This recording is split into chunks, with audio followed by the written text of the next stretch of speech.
right, so we're currently live, but I don't think I have to turn off the overlay.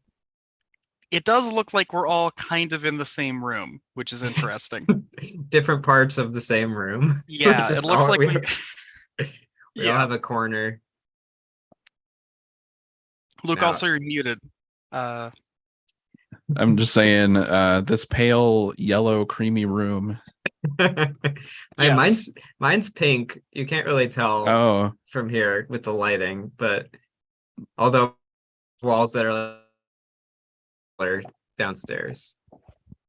So I know that color well. Mine is also kind of creamy, but it's a different, like yellower creamy. Like I It look is, like I'm in yeah. Luke's house from the future. yeah. And I'm Different slightly, ceilings. yeah, slightly more unfinished. I don't know. This place is pretty unfinished. I guess they finished it, but it's just got a lot of landlord special type Oh yeah, stuff. the classic. Yeah. Landlord special. You gotta love it. Yeah, those landlords, they are special. They're special people. They deserve a special place in our hearts. All right. Well, here we are. Welcome to TV Showdown, the official live stream of TV's shows. Here we go. So now that Rob's here, I'll re-explain things. And we're gonna get into it. Can everybody see my screen? This is incredible. Okay. Yes. Thank you. I need to tweet out the sick link. Hold on. We're currently streaming. Well, yeah, you can tweet out the actual link to this website if you want Yes. to fill that in. I mean, I'm not gonna tweet out the Zoom link just for anyone No, to I kind of didn't. call in. No, actually, that's a good idea for the future. But no, we are currently live streaming on YouTube and Twitch and Twitter. Ooh. So there are also links to those if you want to promote them, but no one is gonna. This is just for us. This is just for us. I'll promote it. I'll get a few people in here. That'll I be got some fun. PR tactics. To make it work. But yes. What are we on Twitch?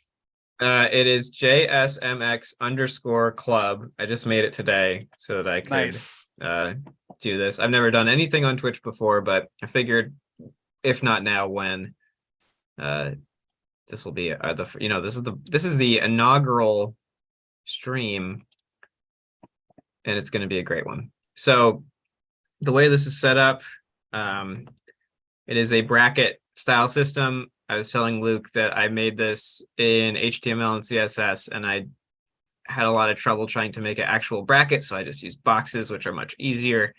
But there are 4 regions. We have the Prestige Networks region, which is just HBO and AMC. We have the We Love to Laugh region, which is just some comedies. There's also comedies everywhere else. Then we have the animation region, which includes anime, children's shows, and animated sitcoms. And then we have the other region, which is just other shows. It progresses through the rounds by color. So the yellow and the orange, those are the play-in rounds. Red is round 1. Purple's round 2. This is also kind of purple. This is round 3. Cyan is round 4. Green is round 5. And white is round 6, the final round. So the way this will work is we'll walk through each of these matchups and decide as a group. We'll each vote on which TV show we think is better, and we'll discuss. The winning TV show will move on. The losing TV show will just disappear because I didn't do a good job of tracking the TV shows that lose. But today my goal is to get through the yellow and the orange, so the play-in round, and see how we do on that. I feel like I should write the ones that lose. Well, so it does keep track of them, like at the bottom. It'll say, TV show A versus TV show B, TV show A wins. So there's a way, like, we will keep track of it. It's just not in like a nice. I made this whole website. I want to make it much better, but for now, this is what we got. It's incredibly impressive, by the way. Thank you. I could not have done this in a million years. You could definitely do it in a million years. If you had Maybe a million. if you had a million years to live, you could learn some HTML, I think. Use like Yeah. a thousand of those years to get really good at divs, and you'd be fine. I think after 2,000 years, I would start to make my own show. And then I'd have Yeah. a bracket of shows, hopefully. Yeah. That's well, so my ultimate plan with this is that I want to do this bracket of TV shows. Then we could do like a bracket of movies, we could do a bracket of restaurants, we could do a bracket of like everyday experiences, like going to the park or surfing, like, and then ultimately I want to put all the things into one bracket, so it's just like, what is the best What's thing? the best thing? Like the best thing of any possible thing. Like, is it love? Is it a Twinkie? Like, what is it? And you just kind of like do those matchups. So that's my ultimate vision. We're going to start a little smaller with TV shows. So does anyone have any questions before we dive into these matchups? How is everyone's day? My day's been pretty good. Nice. I've been having a pretty decent day. I did my laundry, Nice. did some laundry. Laundry good? Yeah, that was good. How about you, Rob? Pretty okay. Started off really good. Got a package in the mail. If it comes up, I'll bring it up because it's related. Okay. But there's a mystery package at some point that has to do with, and I also got my Hobonichi planner book for the new year. Nice. I don't know what that is, but it sounds cool. It's a planner. Luke has one as well, I think. I do. It's a planner, and you can go and remove the inside of it and keep the cover, so that I finally found a cover, and now I don't have to go and search for a new outside and inside every year. That's cool. It's love neat. it. I like it.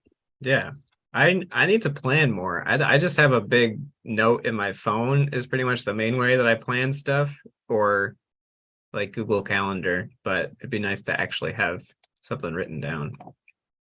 I should probably use Google Calendar or something like that. Yeah. It's not bad. It works pretty well. I've heard it works, which is the important part. All right. I just thought of something we should do before we get into this. I want to hear, what is both of your relationship with TV going back to childhood? What does TV mean to you? Rob is away from the camera, so I'm desperately trying not to eat on camera. But I have a really no one is watching this, so it's totally fine. well, I don't know, maybe In the future, someone might be, once we hit, like, this is episode 1 of whatever this is, so people will come back. we're gonna need it. Yeah, we're gonna need to edit this. We're gonna need to whittle this bad boy down. True. Into like one of those like bears that you make with a chainsaw. TV is everything. It was everything. It's even more everything now that we have smaller screens everywhere. You used to, bit of a latchkey kid, you run home, watch some TV. That's where you learn all the great stuff. Like what a red herring is from A Pup Named Scooby-Doo. Or what a family is from the Addams Family. Or how one should act in an office, like in The Office. A lot of great life lessons in there. Valuable life lessons. And also how not to make a TV show, like According to Jim. We should have added According to Jim to this list. We should. It would have come in at number 1. That's why we couldn't add it. Yeah. Yeah. Yeah, It's it its would have own been category. unfair. Yeah, we wouldn't even had to do it. It would just Yep. be. What about you, Luke?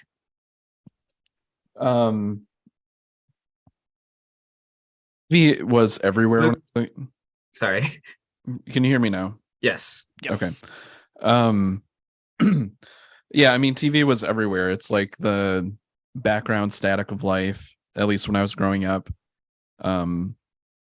We didn't have cable when I was a kid, so that background static for me was like infomercials, like public access-ish TV shows, like Nice. Anime that came on at like 4 a.m. and I was watching it for some reason while everybody else was asleep.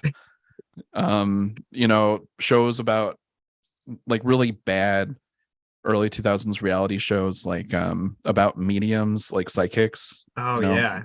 The Nanny. That's where it's those things stick out to me, and these are the things that make up who I am, for better or worse. TV. What's the name of that Mountain Goat song? Game shows touch our lives. Yes, I was just thinking about that earlier. We should have Luke, put you were game shows on here too. Luke, you were thinking like, oh, we should go and like have a theme, and I was like, it's gotta be all of us doing game shows touch our lives. I don't think I've actually ever heard that one before. He's got like 400 of those bad boys in the bank. Too many. Yes, but it's a great song title. I don't remember what it sounds like, but it's a great song title. I like the idea of us making what we think the song game shows touch our lives sound like. Yes, that's a great idea. And this is kind of like a game show, even though like no one wins anything and there's no prize, or there's no actual stakes. Well, we win. We all win. We win because we're having a good time hanging out as pals. Yeah. So another thing I did want to mention, I haven't seen all these shows. I know Luke hasn't seen all these shows. Rob, you may also not have seen all of these shows. I've seen most to all of these shows. I've seen every TV show. Okay. I didn't know that you had seen every TV show. So in a case that some of us haven't seen some of the shows, we're just going to have to talk it out and figure out like if we base it just on the log line, if we base it on like the aesthetics of the marketing, if we base it on just our impression. We'll all get to vote on each one, but if you are the only one who has seen some of these shows, or if one of us is the only one, we'll have to take that into account. When making a lot of these lists, I've realized that we all kind of throw our lists in at different times, but I realized that we all kind of at least shared like half of our list with each other. Yeah, and there's a lot of overlap. I have a feeling it's going to be like what overlaps the most between us, just as much as fighting for like our individual picks. Yeah, and I'm definitely imagining once we get down to like the final, 16, it's going to be a lot of shows we've all seen. Yeah, and that's when it's going to get really interesting, and a lot of screaming, a lot of blood. Oh yeah. Hopefully not so much feces, but we'll see. We'll keep that off camera. Blood and screaming is fine on camera. Twitch loves blood. Twitch loves blood. Good to know. Twitch loves blood. Good. The other thing, I was talking to Luke about this a little bit. Like, how do you actually judge which show is better? Even within yourself, how do you know? Is it like which show you enjoy more? Which show is more comforting? Which show is like better made? Which show is more interesting? So you can use whatever metric you'd like whatever decision-making apparatus you choose. A couple that I've kind of been kicking around. One of them is just which show at its best had the biggest impact, or part of the show, like judging it just based on the highest quality part, and seeing which of those really was more compelling or hit you harder. The other like more tangible thing is if you were on a desert island and you could have a box set of either of these shows and one of them you couldn't have, like which one would you have to choose? So that's like if you are struggling to think of how to even begin to judge a certain matchup. You can try to use some of those ideas, or you can do whatever you want, or you can choose by flipping a coin. It doesn't, it's more about, you know, the discussion. And a big part of this is I'm hoping that, you know, all of us, except for Rob, because Rob knows every TV show, we'll get a chance to hear about some new shows. And maybe if anybody ever does end up watching this, they'll be able to hear us talk about some shows we like. So that should be fun. All right. Well, I think that's enough lead up. I think we can get into it now. There's one thing that I want to talk about before we get into it, but it was not enough lead up. We need more lead up. So one thing that made me talking about like the commonalities between our lists, and you know, it seems like some stuff kind of floats to the top no matter who you are. Mm-hmm. I really want to keep a lookout for, like, is there a certain type of fiction that's just more important than other kinds? Like, can a comedy beat out The Wire? Yeah. Can our cartoon beat out, you know what I mean? So yeah. I want to see like, because I think there are some comedies that can rise to the top, but I think it's a big challenge for them because it's hard to have an impact on somebody when you're doing. Yeah, my headphones are wireless. I can still hear you. Yeah, I think that's why, like, impact isn't, you know, that's one of the many features you can use to judge. Like, I love my dogs in. Like, I don't know what Rob is doing. One, like, there are a lot of, that's a great point, because like sometimes the comedy is just so good and so life-changing, even as pure comedy, or like if it informs your entire taste or your personality. Not that it's good to have a personality based entirely on a sitcom, but wrong. I won't judge either way. But I think that's gonna be where it gets really interesting, is like the best of one category of TV versus the best of another category of TV, like the best crime show versus the best dramedy, whatever. Like, it's, you know, I don't know what it's going to come down to, but that's where it's going to be fun to really discuss and figure out, like, yeah, which of these, like, within television, there are still different mediums, you know, under the guise of genre or whatever it is, and which one of those is going to be better. I don't know. Something that, because I was looking for extras, and because I didn't see your list, Joseph. So when I was looking at like some extra titles in case like we all had a very similar list, which was very much the case, I was looking for overflow or backflow, and I kept going and looking at like, people's list of like top 100, 200, 500 shows of all time, going to the IMDb rating, Rotten Tomatoes rating.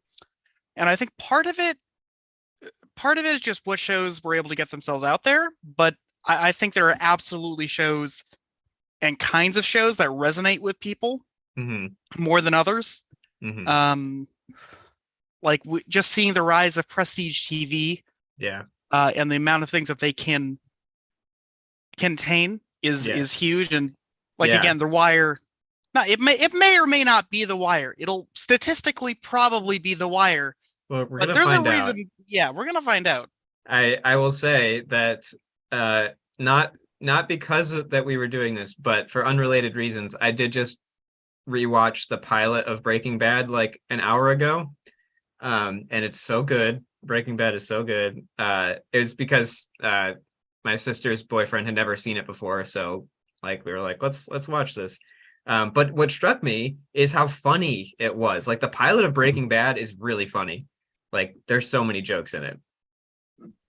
So, like, you know, thinking of a show like that, you know, could edge out a comedy because it has comedic elements. Or you could think about a show like Joe Pera, which is a comedy, but it has so many emotional or dramatic elements, you know.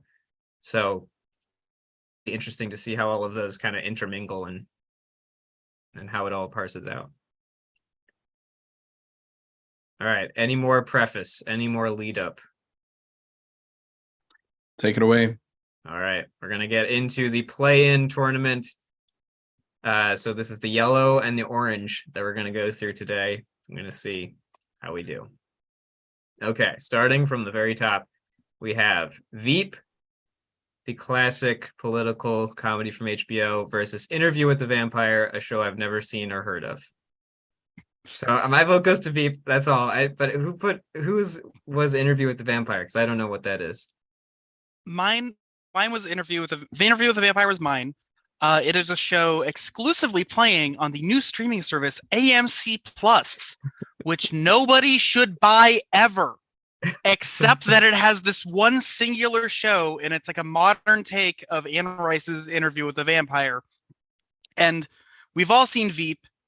Classic Armando Iannucci. Classic. He took what he did from In the Loop, yeah.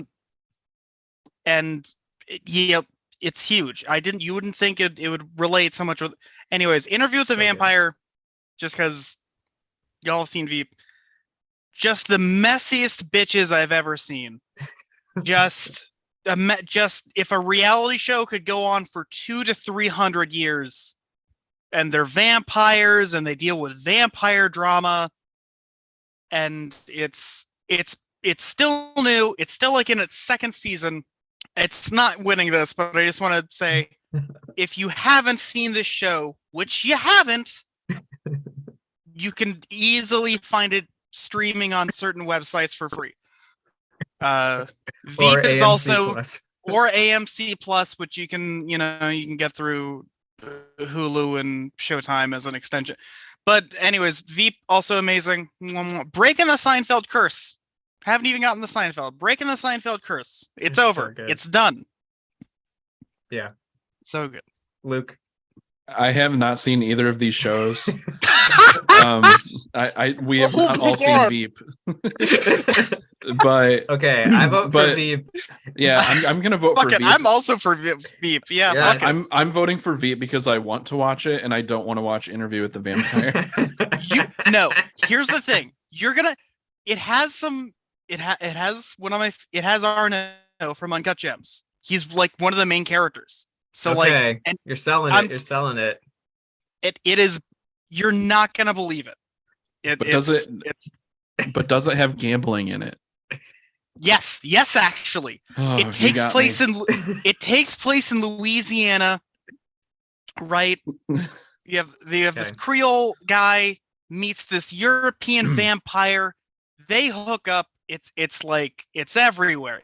It's there's something for everybody, except for if you're not old enough to see it. But apart from that, something from everybody. All right.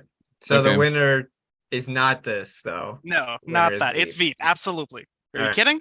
8 seasons. It's nuts. Veep wins. All right, and we are moving on. We have this matchup: The Righteous Gemstones, a classic HBO comedy, or Our Flag Means Death, which is an HBO Max original.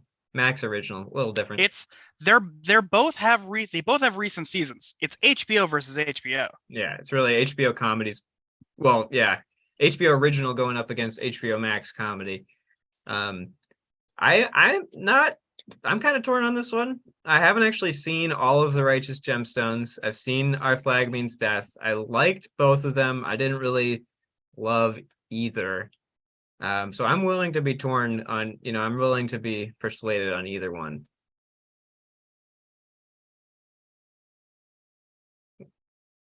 I'm not really familiar with Our Flag Means Death, but I think The Righteous Gemstones is good. It is a comedy, but Danny McBride shows that he can do more than just. I mean, I wouldn't say that like Eastbound and Down and Vice Principals are just comedies. I think they're like good satires too, and also very, very funny comedies. But I think he hits on something new with Righteous Gemstones, and I think it's good. Yeah, I definitely want to watch the whole thing. I just haven't. So, but I did watch all of Our Flag Means Death, so maybe I should consider that. I don't know. What do you think, Rob? This is really tough. Our Flag Means Death. I thought it was a little slow at first, but once it gets to episode 4, it just punch after punch after punch. It's a really, really tight show. Kept me on the edge of my seat. But also, Righteous Gemstones,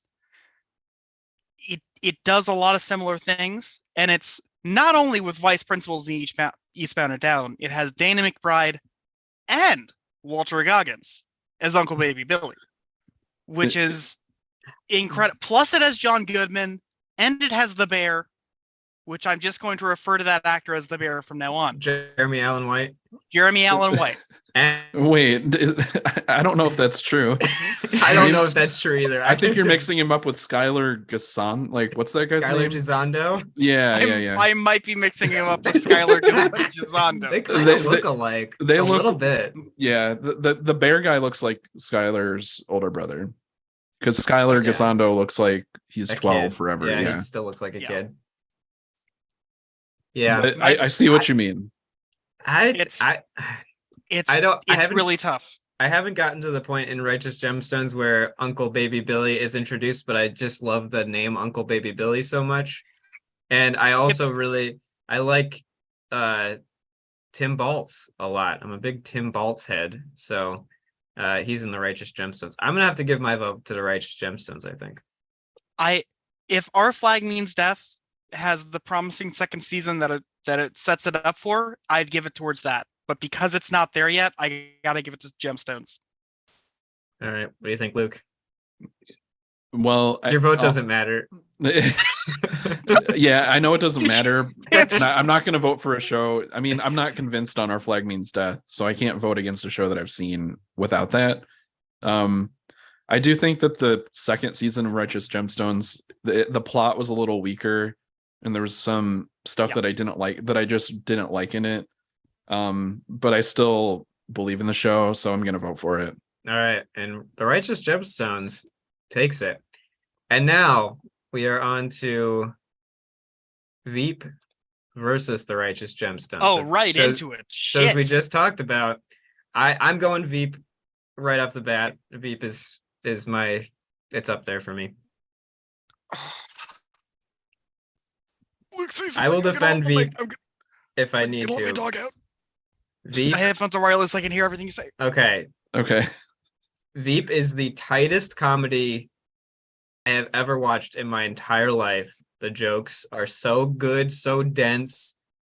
You can't go 2 seconds without hearing an excellently written and perfectly acted joke.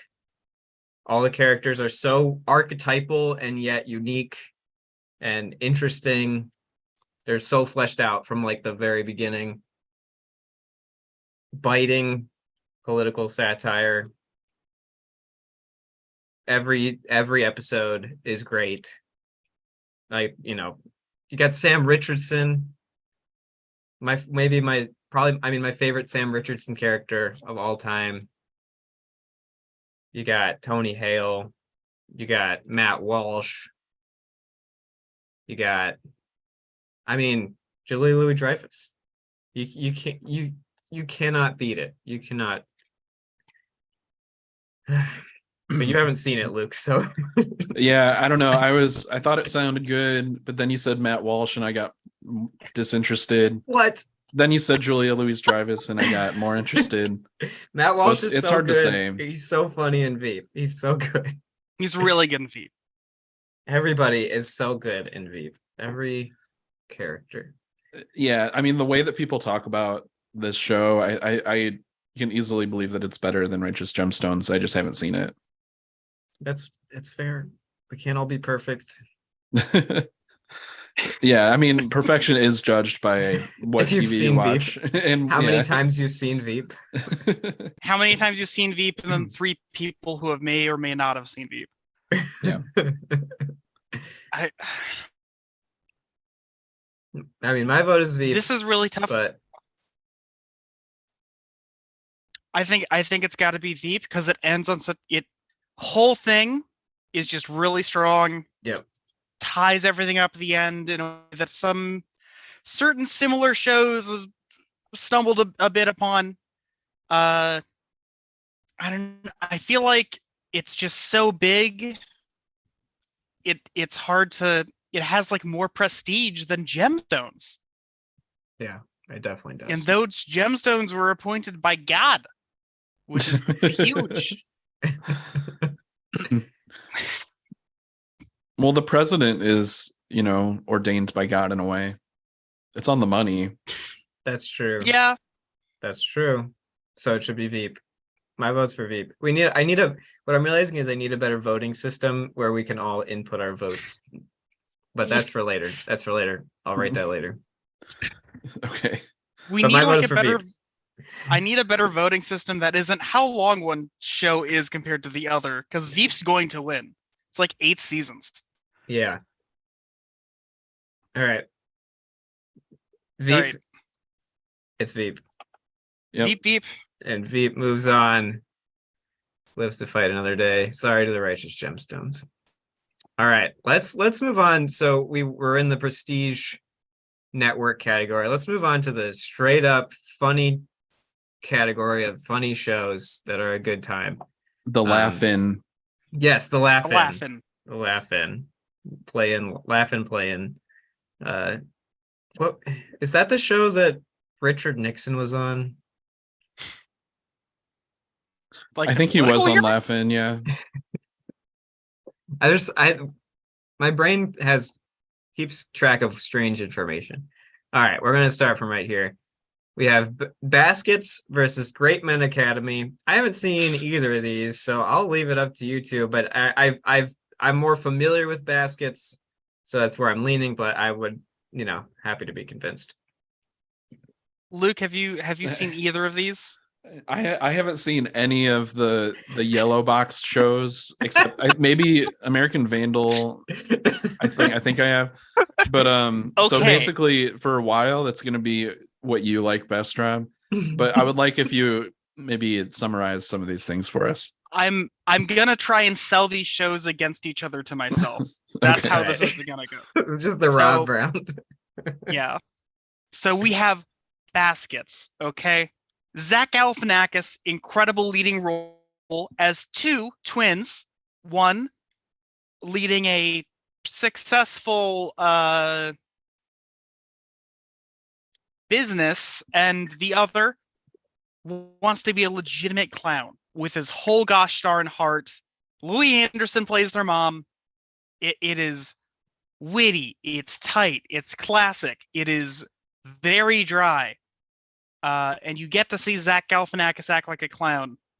It's incredible. If you haven't tried it out, even if you're not a clown person, that's the thing. He's like, I want to be a clown. Then he goes to French clown school, and then he comes back home and he's a rodeo clown. And those don't really add up. So it's all the fun little, things going on there. Great Men Academy is, I'm trying to remember. I believe it is a. Wait, this was sorry, on your list. sorry. And you didn't remember what it Wait, is? can I say something? This show Yeah. has to lose. If it's this unmemorable. No. I remember. It is. I'm trying to remember. I don't want to.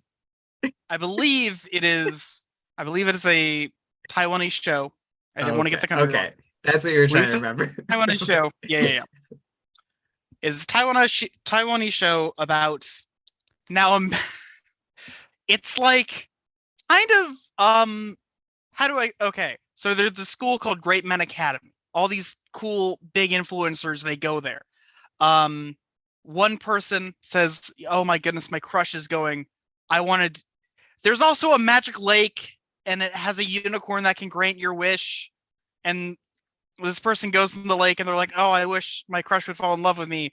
Go in the lake, come in a girl, come out a guy, and it's like, what's happening? So they have to fake their way through 2 different lives in this all boys drama school, but it's also a comedy, and most of the challenges have to do with ghosts. One person, 3. It's ridiculous. It is as a viewing experience one of the best things I've ever seen in my life. And and part of it is like, I was laughing, I was crying, for different reasons each time. A lot of ghosts now that I remember it, and again, the magic unicorn granting the wish. I guess the also thing is, if you win it's like Hunger Games meets Harry Potter, but it's also an Asian boys drama. All All right, so which which one of these is better? It's let's go say I will say baskets. Okay. If only for score alone. I hope everyone watching checks out both of these shows. Excellent TV. Translation is the lifeblood of literature. I hope we get I don't hope we adapt it. I hope it stays perfect forever. Love you, Great Men Academy, but you ain't no baskets. All right, and it goes to baskets. Hey. All right. Yay. Okay, and we are moving on to Reboot versus Dream Corp LLC. So I've seen Reboot. I put Reboot on here because I love Reboot. I have not seen Dream Corp LLC. So I think my vote is going to go to Reboot because I love it. But what are the other? What did you put Dream Corp on here, Rob? Yes. So tell me about it.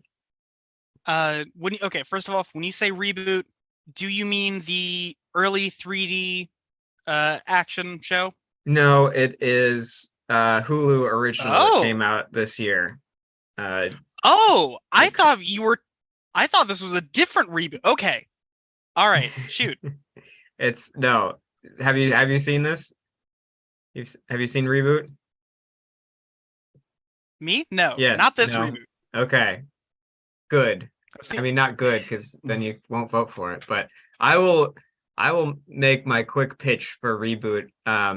It's a Hulu original, came out last year. Really, really tight, like 8 episodes. Creator of Modern Family, I think is the creator. So it's got some of that. I mean, I loved like the first season of Modern Family was just hit for me, and it's got like a lot of really, really solid writing, really good emotional arcs, like really quick, really great intermingling of like the comedic aspects and the emotional aspects, but it never sacrifices the comedy. You got Keegan-Michael Key, you got Judy Greer, you got Johnny Knoxville, you got Paul Reiser, and it's really, I mean, they do a great job. It hits on every level for me. Really funny, really touching. The premise is this old guy wrote a sitcom, and they're rebooting it, and his daughter is the one who's writing the reboot, and he kind of left his daughter for another family when she was little. So there's like they're both working on it, his daughter and him, and she's got her kind of young cohort of writers, and he's got his old cohort of writers, and they clash, but they also click well together. It's a really solid first season, and I love it. I've never seen Dream Corp. So what is that one about? Luke, do you have any opinions before I start pitching Dream Corp? I was gonna say I haven't seen either of these shows either, but the trailer or the commercial for Reboot made it sound like a show about pitching reboots. Like it sounded like it would be like a Monster of the Week type show with a different reboot every time, which made me not want to watch it. Not so I'm glad that's not the case. I still don't know if you in particular would like it, Luke, but I really like it.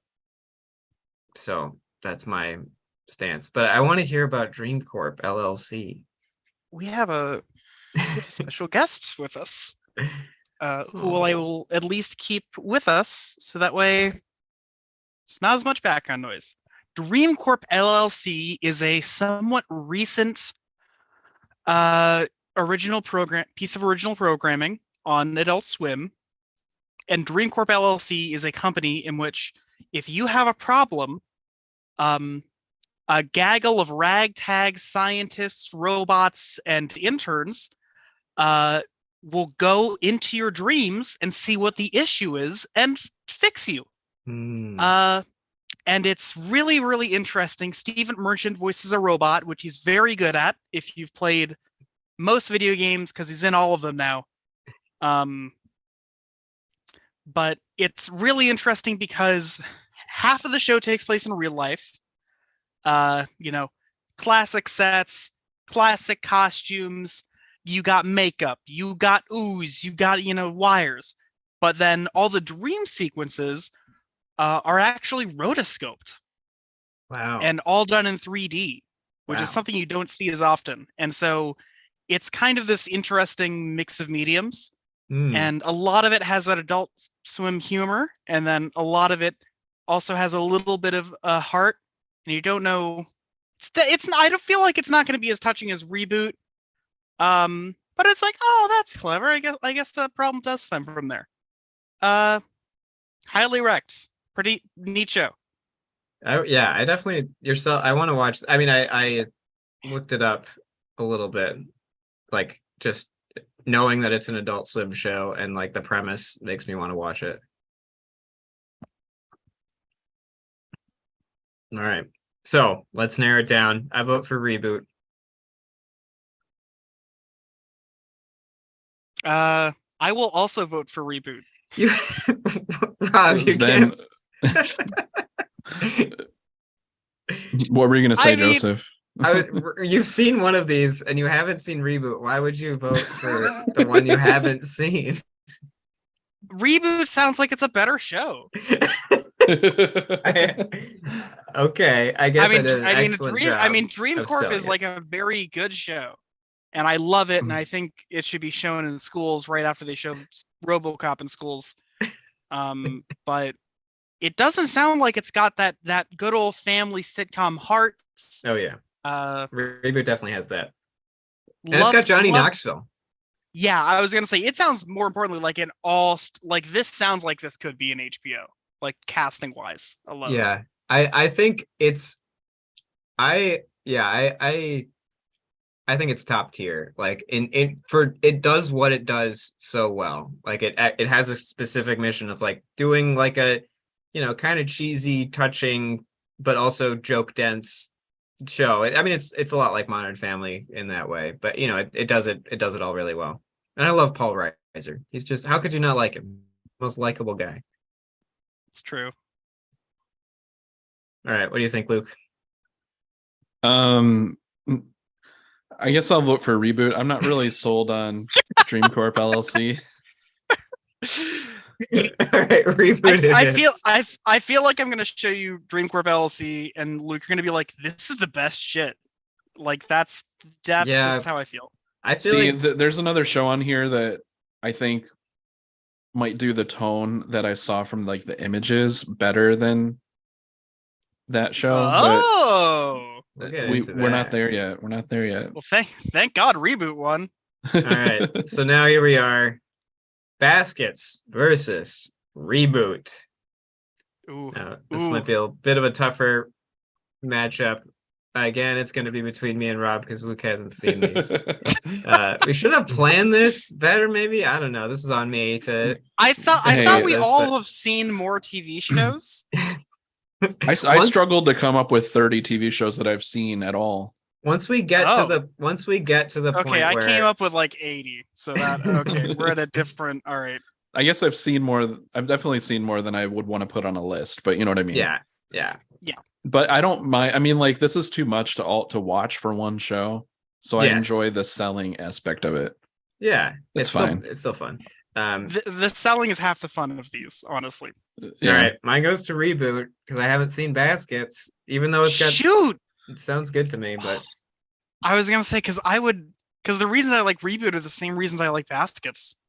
Oh, but you've seen Baskets. You have to vote for Baskets, Rob. Like I have to vote for Baskets. Yeah. No, I love Baskets. All right, excellent show. It comes down to Luke. See, this is the fun part for you, Luke. You have never seen these shows, but you get to decide. Yeah. Like I guess you can decide like which of these would you rather watch based on what we've told you. Yeah. I'm gonna vote for Reboot because I don't like Zach Galifianakis very much. Whoa, really? And I bomb to drop. I don't like. Wow.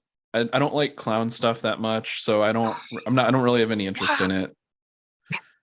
All And right. also, I against don't like you- I don't like Louis C.K. and he's on here. Like, No, it's not besides, Louis C.K. No, it's Louis Louis Anderson. I'm Louis reading. Anderson. No. Louis C.K. did act. Oh, he's on it. Wikipedia created by Louis C.K. It Oh, was he partially created it? created by Louis Okay, C.K. it's Yeah. definitely going to reboot then. It's So I mean, even if you put aside, not that I would put aside what he's done, but like I don't care for him anyway. I didn't care before. Yeah, So, I should have yeah. I should have added Louis to this, and I'm sorry that I didn't. I didn't add Louis. I was like, No, oh, I know. we can't talk about that. But there's a whole episode where he's like, "Is that a bag of dicks?" And I'm like, it's like, oh, we should have seen that somewhat coming. That was rough. Yeah, I feel like Louis hasn't aged very well. No, I don't. I definitely watched a bunch of it at the time, though. Yeah, me too. I mean, like, definitely okay, enjoyed it, besides the real life person, I feel like it hasn't aged very well. I think that it probably comes off as really pretentious now. oh yeah, I'm Like, sure. Yeah, I'm sure. Oddly enough, I think Horace and Pete has aged better. I will never watch that show. All of these shows that you watch sound fake to me. That one's definitely real. In the million years that I have been alive, I've made most shows. All right, They and sound we're fake moving. because We're moving right along. We have Yeah. Man-Seeking Woman versus Superstore. I will start this off because I've never seen Man-Seeking Woman, but I really want to because it looks really good. But I have seen Superstore, and it's one of my all-time favorites as a sitcom. Like, it just nails the character development and the jokes and the like. It toes the line of like wokeness in comedy really well, or it's like it's got people it's making fun of, but it never sacrifices like the actual comedy to like be socially conscious. And it's just a really good show. So that's myself for Superstore. But Rob, did you put Man-Seeking Woman here? I did put Man-Seeking Woman on here. So tell us about it. I actually don't know much about it. It is based off a book. It is based off a book series, which is neat because books don't exactly transfer to TV as well. It stars Jay Baruchel. Baruchel. I don't know how to say it. He's Canadian, but that doesn't help. I like him a lot though. And it's essentially someone trying to go and deal with relationships in the modern day, but it is magic. It has a lot of magical realism elements, and so a lot of like, oh, wouldn't it be cool if this happened, and a lot of over exaggeration. And then he has a sister who goes through a lot of, oh, how is this on the other side of this series? If it's not a man seeking woman, is a woman seeking man. Like, there's a fun twist where at one point, no major spoilers, sister starts a relationship with Santa Claus. Blew me off. It blew me. Incredible. Eric Andre is. What were you trying to say? Eric, it blew me away. Me off. It blew you off your feet. It blew me off my feet. Eric Andre's in there a lot as Jay's best friend. It's over now. I think Superstore is still going. Superstore's over. Superstore's over. Man-Seeking Woman had a tight 3 seasons. It's an FX comedy. I want to watch it. I definitely want to watch it. It's pretty good. Yeah, I always fall for anything that's kind of like magical realism. So that's cool. What is the magical realism element in that show? Is it, I mean, like, so sometimes it's like I don't know. Sometimes there's a specific thing. Is it just like a dreamlike show? It's a little dreamlike. Part of it is like taking these like weird fantasies and then just taking them like on a very serious like tone, such as the sister dating Santa Claus, who first of all is a real person, but he would never date a human being because it's against the elven rules. But also you have like there's this series where Jay's character goes, oh, I really want to make the best video game in the world. I'm gonna get off my ass and take a class. And the class that he goes to has someone whose half of their body mass is just their brain. And he has to suddenly make a functioning video game against someone who has essentially created the Matrix 2. And he's like, well, that sucked. And then Eric Andre's like, yeah, man, it's not all about, the things that you can do. It's like how you feel about yourself. And it crazy situations. I don't know how to, I need better examples. That's okay. I think I get the picture.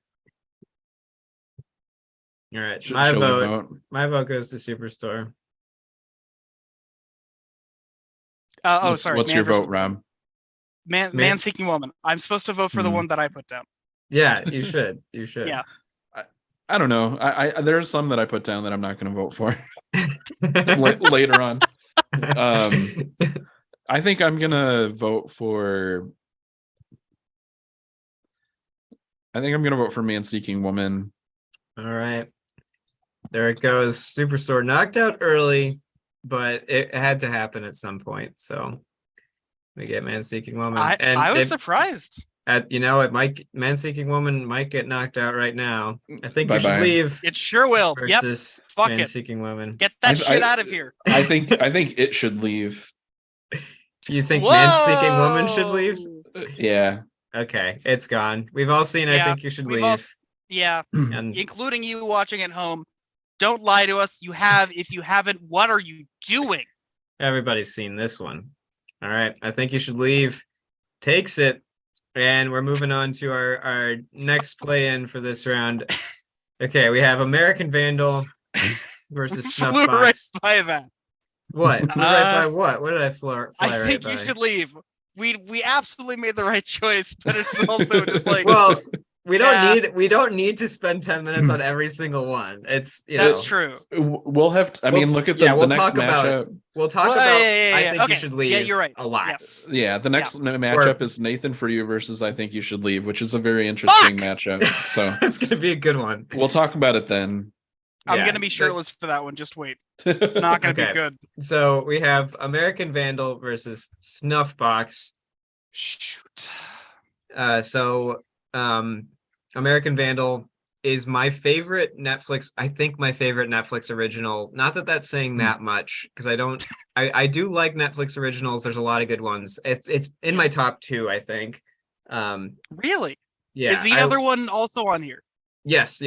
Okay. I'm not gonna ask which then. Yeah, you'll find out.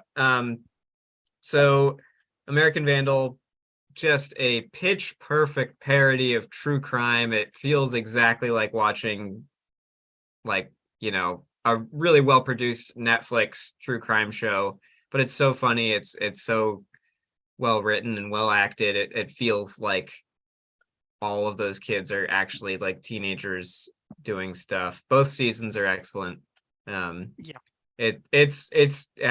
love American Vandal. So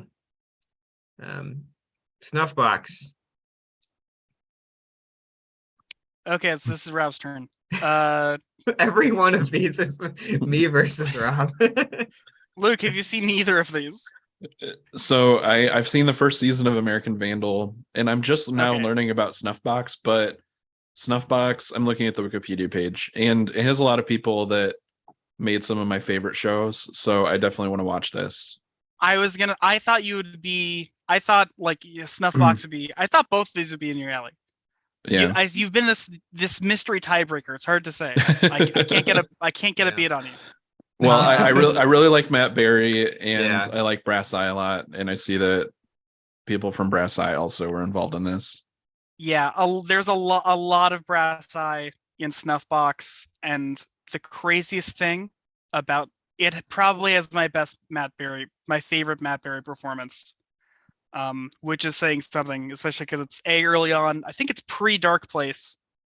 But it's about these two morticians, so it's like a very, very like gallows humor, but it's also very, very dry.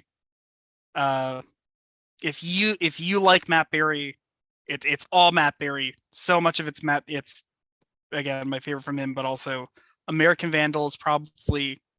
I've seen like true crime shows, and all of them are floor garbage compared to American Vandal, which is the thing that it parodies, that it is parodying. Yeah. I wish there were more seasons of American Vandal forever. I think they captured it too, which is unfortunate. Yeah, they got canceled, which is it could have gone on, like, you know, they could have done a lot with it. I would have been happy to see it, but Snuffbox also had a similar fate, mainly because it's British and they don't believe in TV shows having more than 12 episodes. Yeah. I think Mr. Bean went to like 16, and even then they had to like Queen had to pay people overtime for being the cultural impact of Mr. Bean, I feel like it would have had like 300 episodes. Like, it just feels like everybody knows Mr. Bean. I've never watched anything about Mr. Bean. I don't know anything, but like everybody knows. It's so weird. I have had this exact conversation every day for the past 3 days. I am not even kidding you. You would think there would be a billion Mr. Bean episodes. There's literally there's 15. Less than 20. There's 15 and a movie, and the movie's okay at best. The movie's not even the movie they wanted to make. The Mr. Bean was gonna like kill people in the movie. So weird. And it's like, okay, the first Johnny English, all right, pretty good. Mr. Bean's Holiday, yeah, take your family. Rowan, nothing else. Rowan Atkinson's done. There's a lot of episodes of the Mr. Bean cartoon, garbage, terrible. Really big in Russia for some reason. It's just not. I don't know, but I guess my vote here is for Mr. Bean somehow. I'll write that in. It's a write-in candidate for this matchup. As a write-in candidate. I can only assume that you're a forum moderator on a Mr. Bean site, because you've been talking about it for 3 days straight. It is. I don't know how it's been coming up. Like. Well, we had a clear path this time, and we're talking about British comedy, so like, yeah, you know, but still. Yeah. Rob, what's your vote for this? Shit. I guess it'd have to be American Vandal. I'm also skewing like popularish. I don't know. This one's really tough. This one's really, really tough. I'm smacked on the. I think if you've seen Snuffbox, you would vote Snuffbox. I think if Joseph has seen American Vandal, Joseph would vote American Vandal. Which one do you honestly think should win, though? Sorry, my internet. Vandal. I think Vandal should win. Okay, I think I'm also voting for American Vandal anyway, because we don't have a lot of good parodies of stuff that's current, that's contemporary. Like our parodies are like SNL sketches, and I think you should leave a little bit. So I think we need more stuff like that, because it really nails the tone. Yeah, I love a well-produced parody, like a long-term, especially like a long-term one. It's pretty unique for that. And it's something that really needed to be made fun of. So I gotta give it props for that. Yeah. I think it still needs to be made fun of. If you like and are often watching true crime, you should be bullied a little bit. I just want you. As someone who likes and watches true crime, I agree. Yeah, same. I think it has its place, and that it deserves to be parodied. All right, it goes to American Vandal. All right, and we have our next matchup also featuring American Vandal versus Get Shorty, which I also don't know what this is. This the one that's on Epix? Yes. This is the new series starring Chris O'Doyd, which I have a feeling I'm also the only person who's seen Get Shorty. Yeah, I have not seen it. Get Shorty it's based on the same book as the movie Get Shorty, right? There's a different thing. It is based on the same book. So imagine John Travolta. Now forget you've ever known about John Travolta. Get that freak out of here. We have Chris O'Doyd. He's a gangster. He moved to the States. He's in California. He wants to do right by his kid. So he's trying to go and produce a movie, and he's doing so in these gangster things. But it's Chris O'Doyle, you know, he's from the UK, you know, and he's meeting people along the way. Some scrupulous, some not so much. He kind of gets into things. Eventually, he meets a producer that he really becomes friends with, and this is gonna blow your mind. A serious role, starring Ray Romano.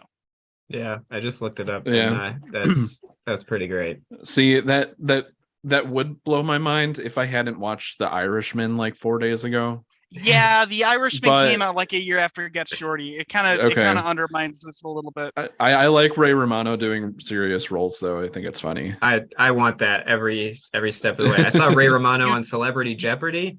It was the best. Yeah. I don't want to see him in every time I see Everybody Loves Raymond, I want to throw up because it's not dry as a bone.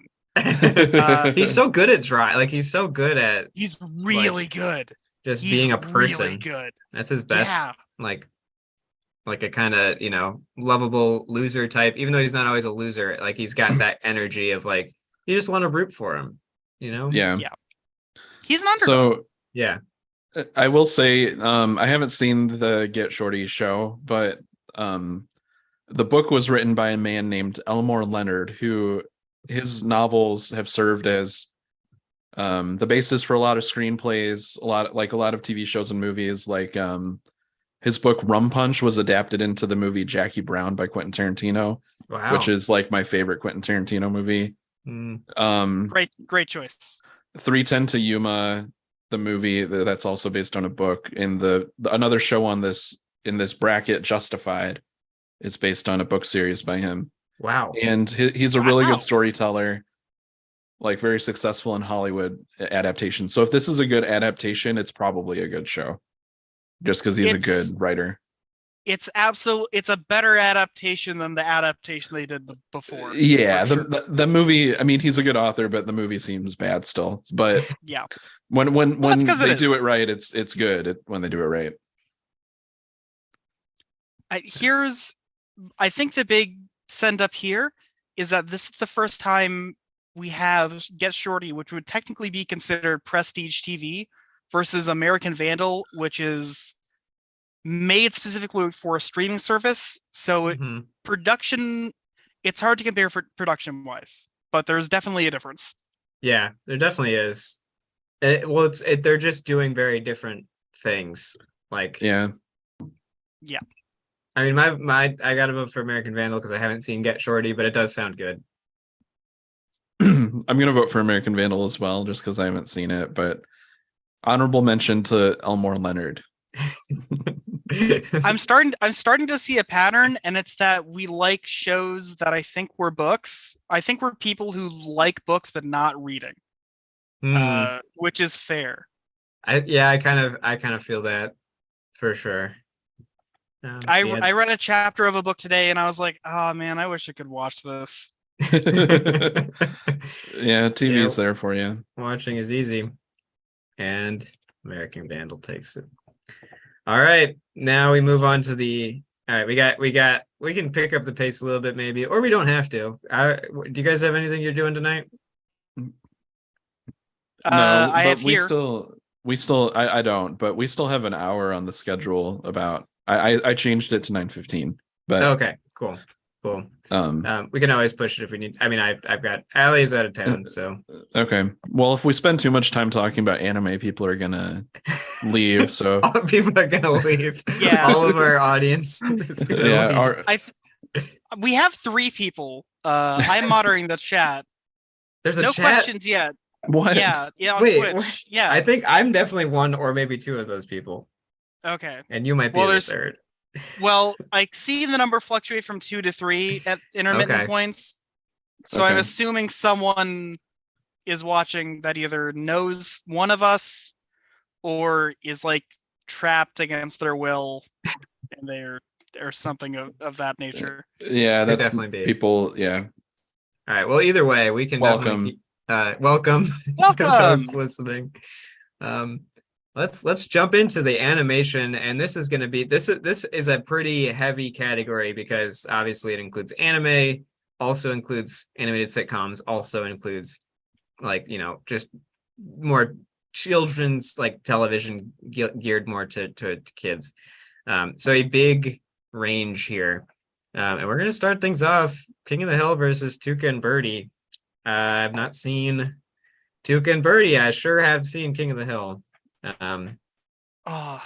So let's hear about. I assume this is you, Rob.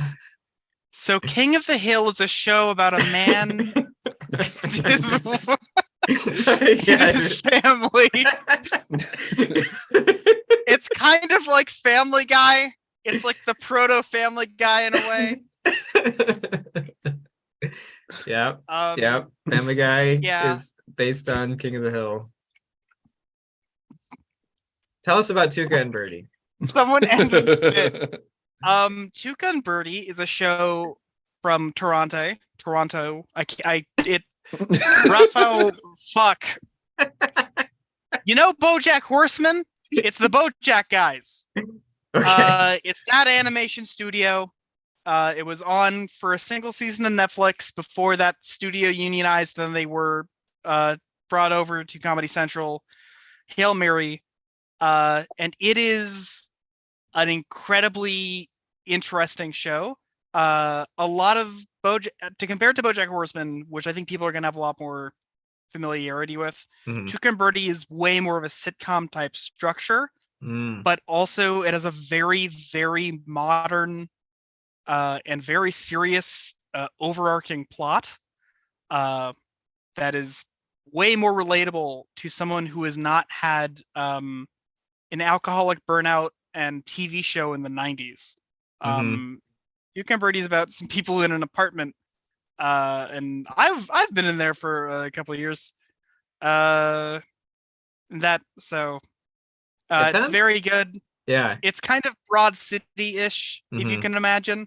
And the comedy and the weird existential parts of life and anxieties that come with being that, and then it's also draped in bird puns, which is really nice. Yeah. It sounds like I enjoyed BoJack Horseman for what it was. BoJack Horseman came out at that time when like I feel like people were just kind of realizing that TV could be different than network sitcoms. Like me, I was realizing, I was like, oh, Netflix has a comedy and it's this weird animated thing, and like it has Paul F. Tompkins in it. Like, so it was like exciting at the time because it was just like different. But and I don't know, I liked it, but I feel like I might like more, you will absolutely, you would love Tuca and Birdie a lot more. Yeah. It's a lot more grounded in season 1 than season 2. But it's pretty remarkable. It feels like someone did Neo Yokio but good at times. And I don't know what Neo Yokio is, so I'm gonna have to. So imagine Vampire Weekend the band makes a show. It's an anime and it stars Jaden Smith. This sounds like a fake show now that it's coming out of my mouth, but it's real.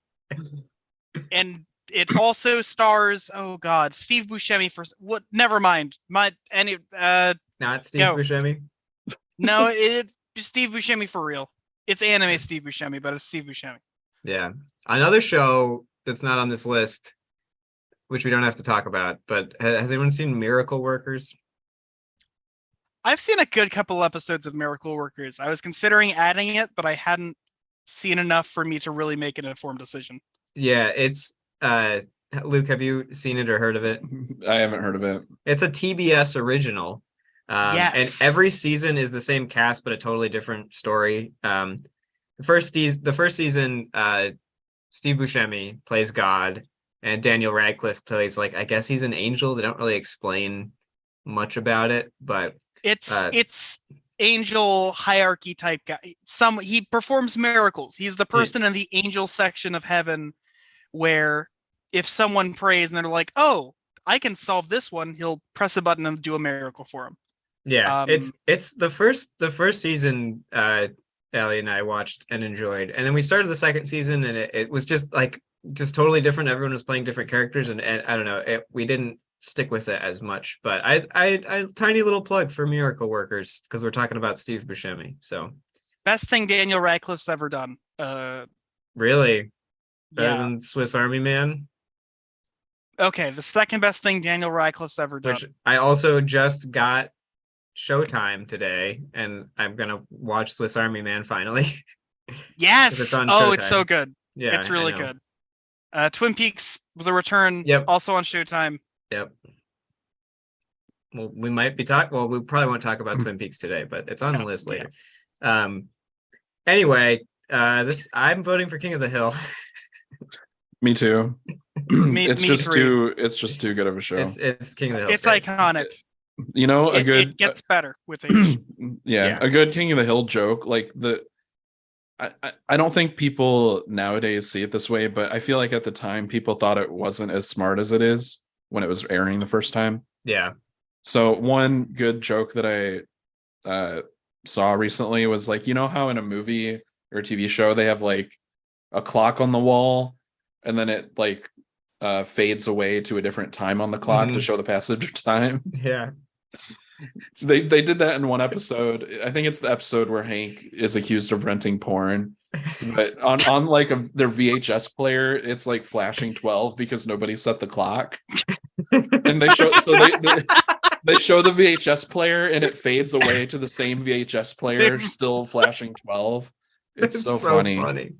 That's such a good joke. There's so many good little jokes like that throughout, and the characters are so great. We'll talk more about King of the Hill when it's matched up against, for sure. You know, the characters are good. So afraid. I'm so afraid of what King of the Hill is going to slaughter next. Well, we'll see. I mean, son of a bitch. We'll go on to here. I don't know what the Big O is, so it's a giant robot anime, right? It's a giant robot anime, but it's voiced by Steve Bloom, so it owns. It's like Noir Batman, but if Batman's power was that he had a big fucking robot, honestly, I think it works better than Batman, because Batman does not currently have a big fucking robot, and is also not voiced by Steve Bloom. It's a really easy sell if you've seen like Cowboy Bebop. Well, I haven't seen it, and I have. We can watch some later. That sounds pretty good. Sounds good. Yeah, I want to watch The Big O, but I haven't seen it, and I don't really care for American Dad, although people have tried to sell me on it. American Dad is very good. It's better. It's definitely better than Family Guy. I don't know why. Like you'd think Family Guy, American Dad. Oh, it's just the exact same show. It's going to be the same exact quality, but for some reason, it's like a tier better. It doesn't mean it's like excellent, but it's definitely like a step above Family Guy. Like,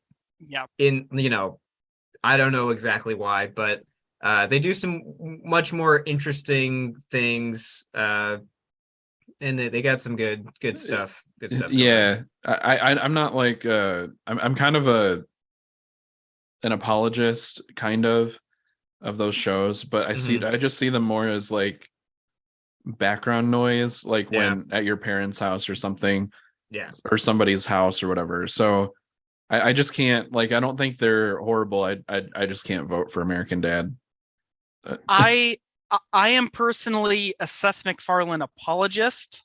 I think anything he does that isn't a cartoon and also not the shitty million ways that I on the West show is pretty decent, and that kind of leaves the Orville, the reboot of Cosmos that he essentially self-funded, and his classical singing records. And those are pretty good. He's a good singer. He's a good singer. He's a great singer. He loves singing. Oh, he loves it so much. He just loves it. That's why he made Family Guy. Yeah, like, I want to sing.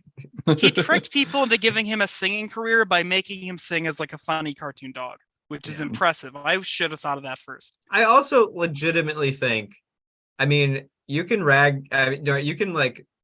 you can be mean to Seth MacFarlane if you want to. I think it's very impressive that he can do so many different voices. Like it's not like whatever, who cares? You could just get someone else to do it. But like he does Peter Griffin, he does, Roger the alien, he does so many different voices. It's impressive. Yeah, he's a good voice actor. I've read somewhere that he's kind of checked out writing wise, which makes a lot of. He comes in, reads the script, says who wrote this, and then goes back to the Orville, which is a better Star Trek than the current Star Treks, which is impressive. Yeah. It turns out he's secretly a big nerd. I don't know who held a gun to his head and made him do Die Hard references for 20 years. I like the Family Guy bit when they're talking about when Peter is talking about the Godfather, and like it's like they're all about to die for some reason, I think, and like their house is flooding, and Peter's like, well, because we're about to die, I have to admit I've never liked the Godfather. Father. And it's What? funny. He's like, it's a classic movie, Peter.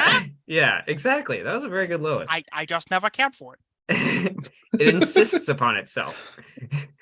But what it insists upon itself. It's funny. It's a good bit. It's a good bit. Shout out to Yeah, it's a good joke. Family Guy.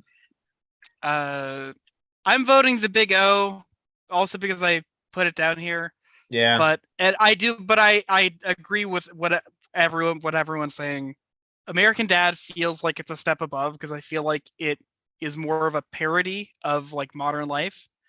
Family Guy feels like Boston is like this like bubble universe that began and ended in like 1999 as it should have well stayed.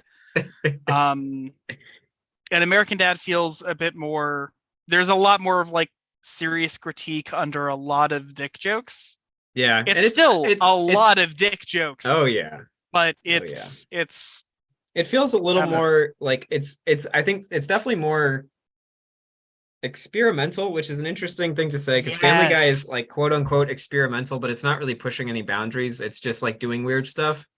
But like American Dad feels more purposefully experimental and also just like a little more grounded. They let him get weird with it. They put a 200-year-old alien in there and said, "Fuck it, go nuts." Yeah, that's fun. All right, so but I vote for American Dad. Rob votes for the Big O. Luke, you're the tiebreaker. I vote for the Big O. And the Big O takes it. The Big O might not last long. We'll see. Not at all. I'm voting for King of the Hill. Yeah, it's got to be King of the Hill. It's not. It's same. And King of the Hill stays on top of the hill of this matchup and takes it to the next level. Okay. Roy Orbison was also called the Big O. Okay, that's my bit. All right. Yeah. Is that a bit or is that just a fact?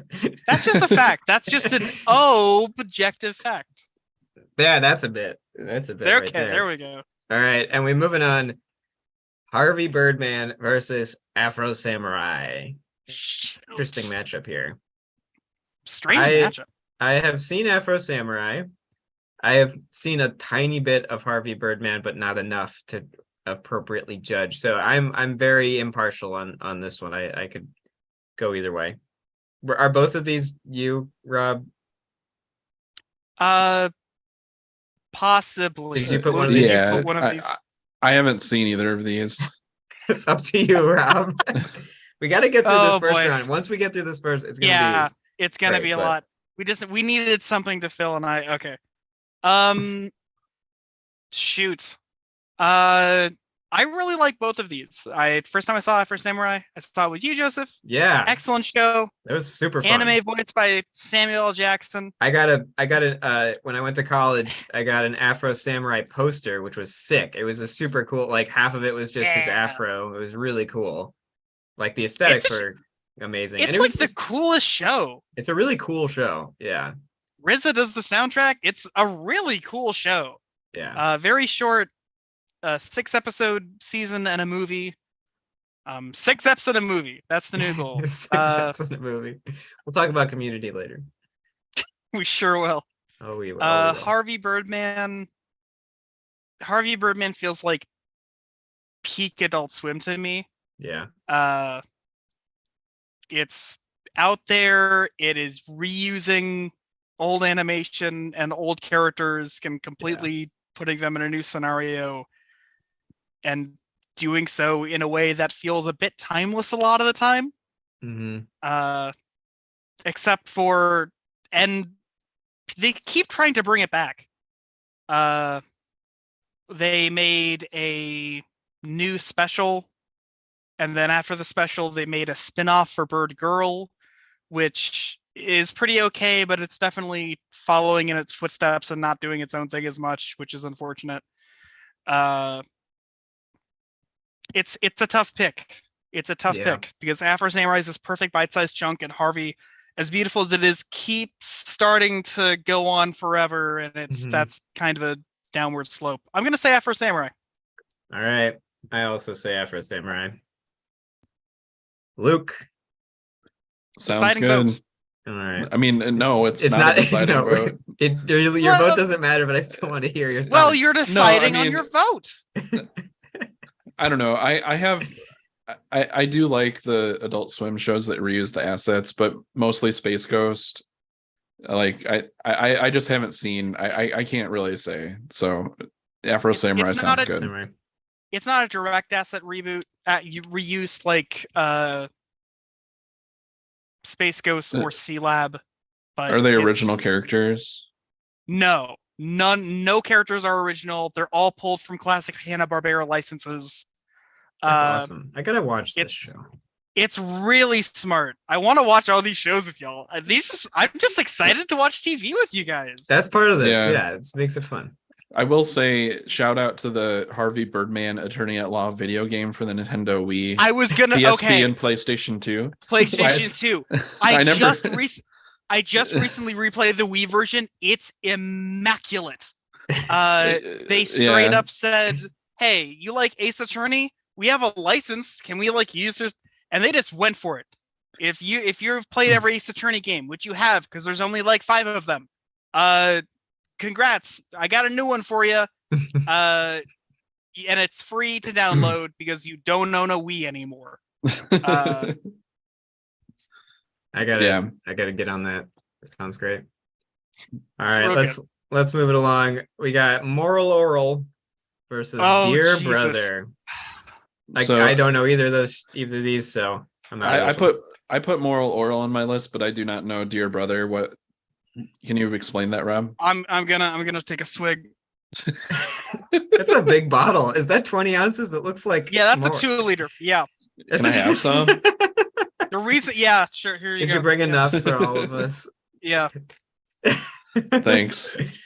The reason anyways, Dear Brother is there's a famous anime called Lady Oscar the Rose of Versailles.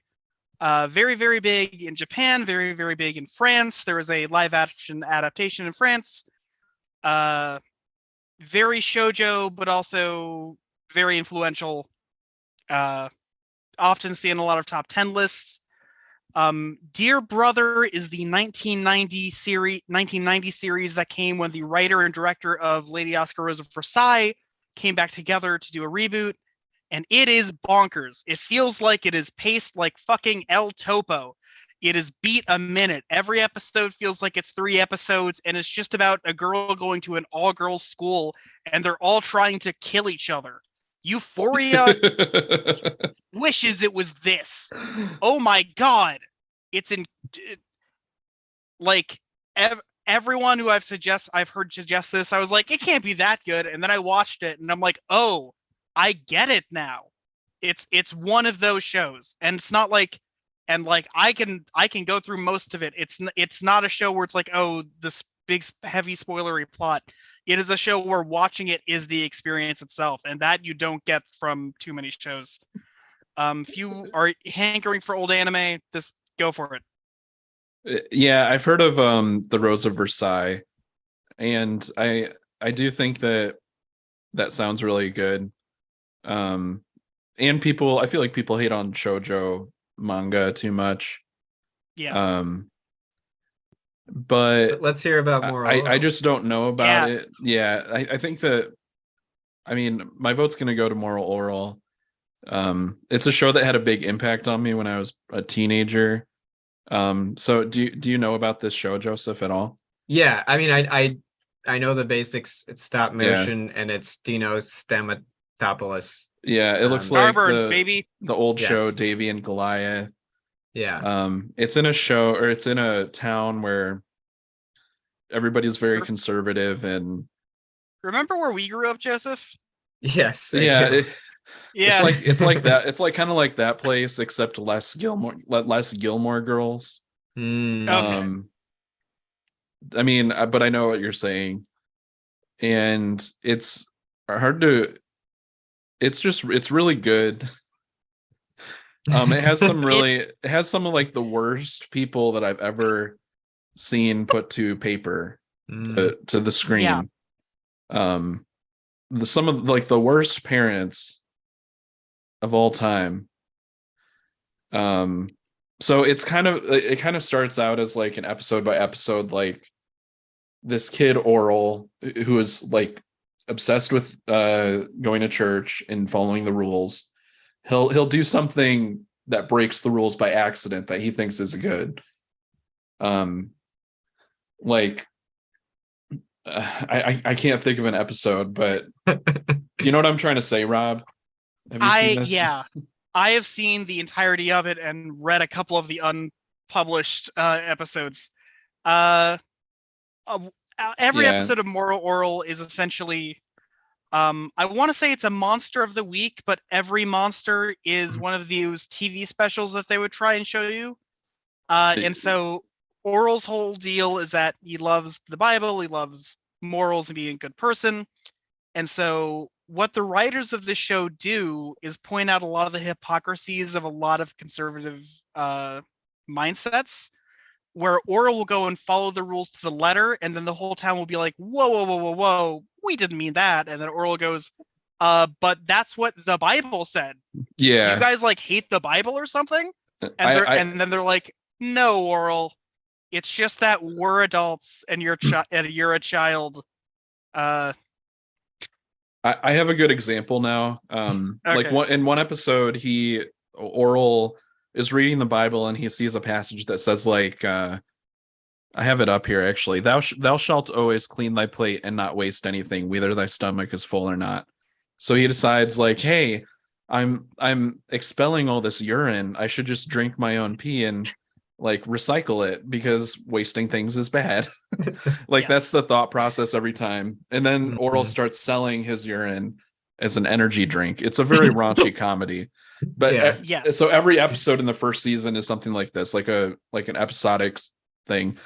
And it's like a satire, but it's like a light ironic tone. Like, you know that this is bad, but the characters are so happy-go-lucky about it. But there's always kind of like a dark undercurrent. Like pretty much every episode, Oral's dad says to him like, you really did it this time, Oral, come see me in my office. And then in his office, like it's heavily implied that he's getting beaten like with a belt. So there's this dark undercurrent, and it comes to a head at like at some point, like either the ending of the first season or the beginning of the second season or something like that, where Oral's dad takes him on a hunting trip and like shoots him in the eye by accident.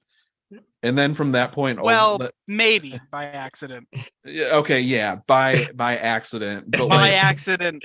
He's also like a drunk. Like I don't have very clear recollection of this, but basically, and even after his dad tries to or accidentally kills him or tries to kill him, Oral still tries to care for his dad. But then after that, like the whole tone of it being like, oh, it's just a dark tone from there on out. Like nothing is ever the same after that. And the tonal shift is very affecting. It's a very complex show. It is. Sounds like it. It is a show that you could not make today in the age of prestige television, probably. Yeah, that's true. And it's interesting because it starts off again with these poking fun at this mindset, and then it starts to get into the very last season. It completely abandons the typical episode structure, and each episode is essentially a character study about one of the characters that you know from the past 3 seasons and why they are the way they are in this society that treats them as such, and why they act out on that for the first season and second season to occur. There's a lot of contempt at first, but then as the show goes on, there's a lot of empathy for these characters, and a lot of them are more well written and rounded than most shows will give to main characters. It's very it's very good at recontextualizing things that you've already seen. Yes. It sounds. I didn't realize it was so layered and multifaceted. It sounds good. It's pretty good. I want to watch it. Yeah. I'm gonna write it down. I want to watch all these shows with y'all. Yeah. I mean, I'm voting for Moral Oral, but I think that the drama in Dear Brother also sounds really good. And what, like, your description of it, you know, that video that gets going around sometimes, that's like from Gundam Wing or something, where they're at some kind of, they're like on a balcony and one is holding one like a letter. It's like, oh, you wouldn't accept this, would you?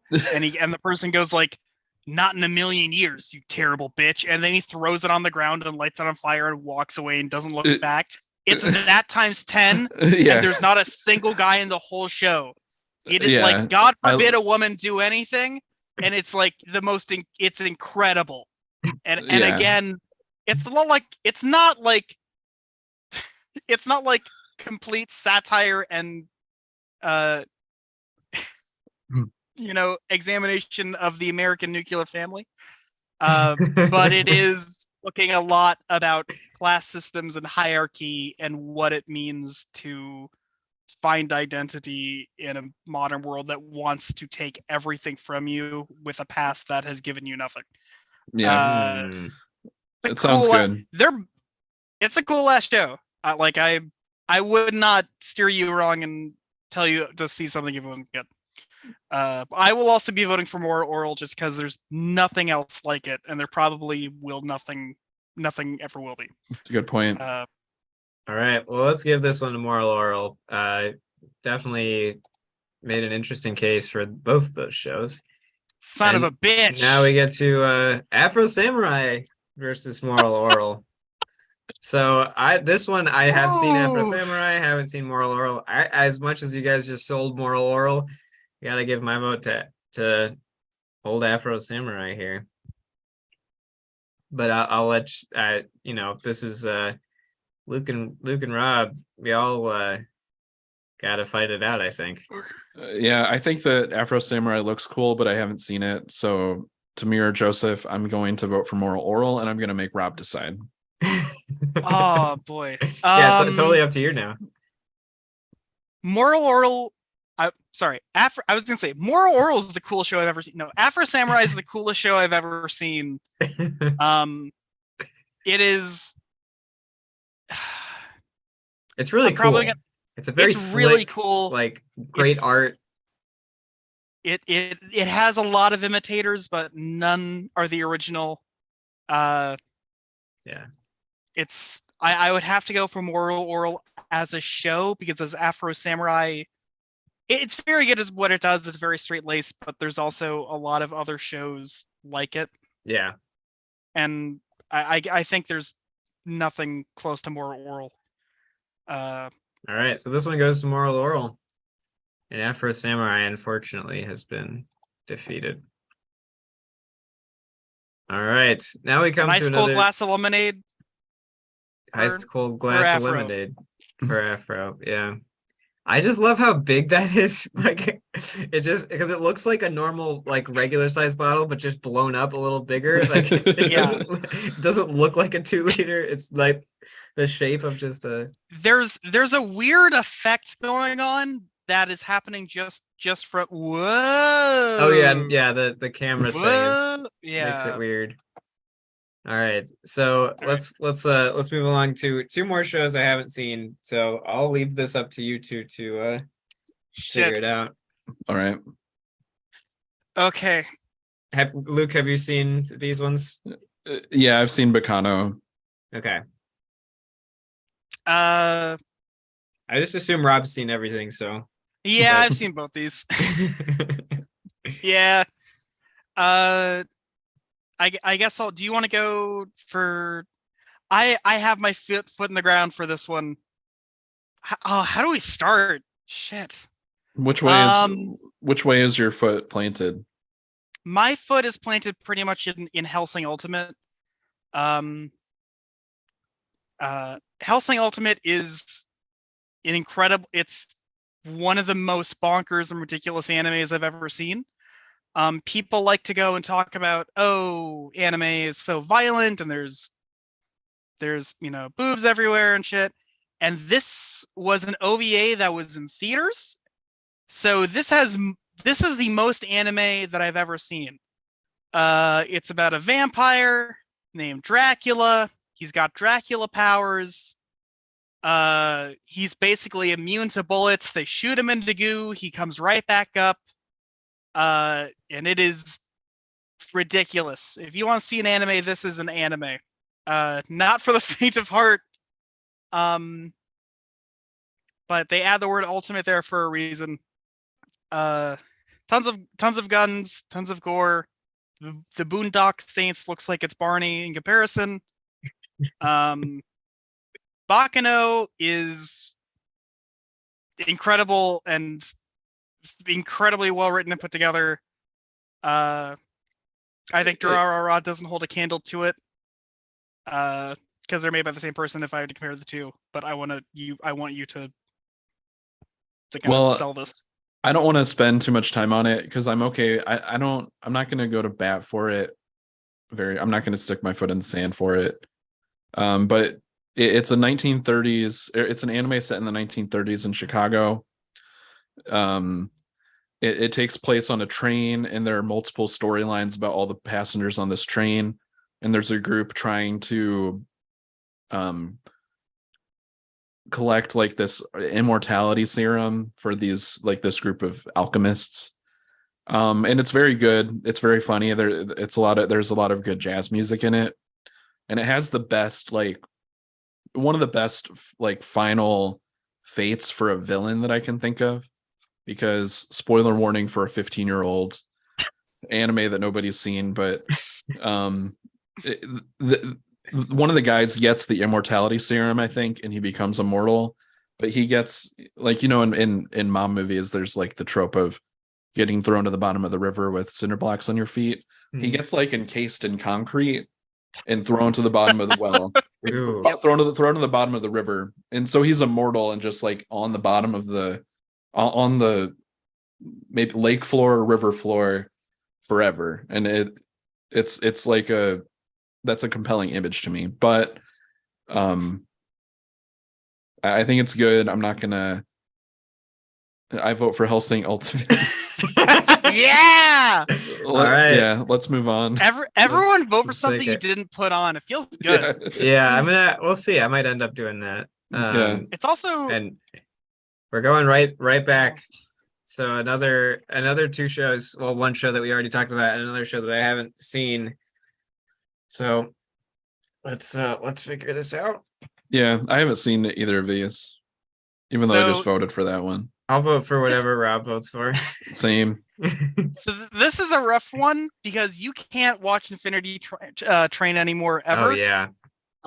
It was one of the HBO original programs, and then they said we don't want to pay residuals, and so they just deleted it. It's gone. You can't find it legally.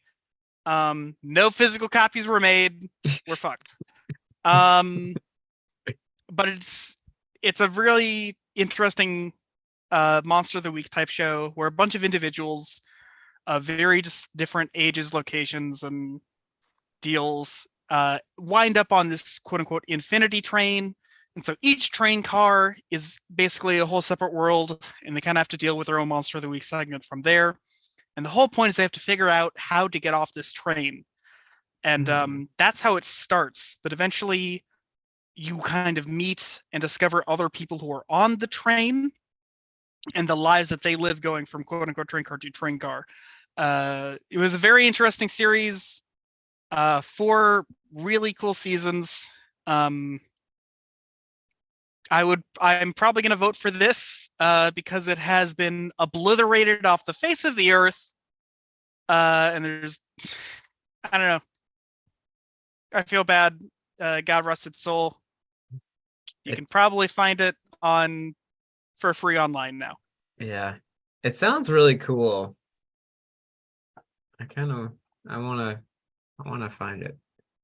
You and Allie would Somewhere. probably really like it. I think it definitely sounds like we would. All right. Well, as even though it doesn't really exist anymore. Yeah. I mean, it's Rob, you're going with Infinity Train. I'm going with Infinity Train. right. I love both of these, but as crazy blood and violence as there are other shows like it, and I'm going with Infinity Train, in which there is nothing else. That's a good criteria.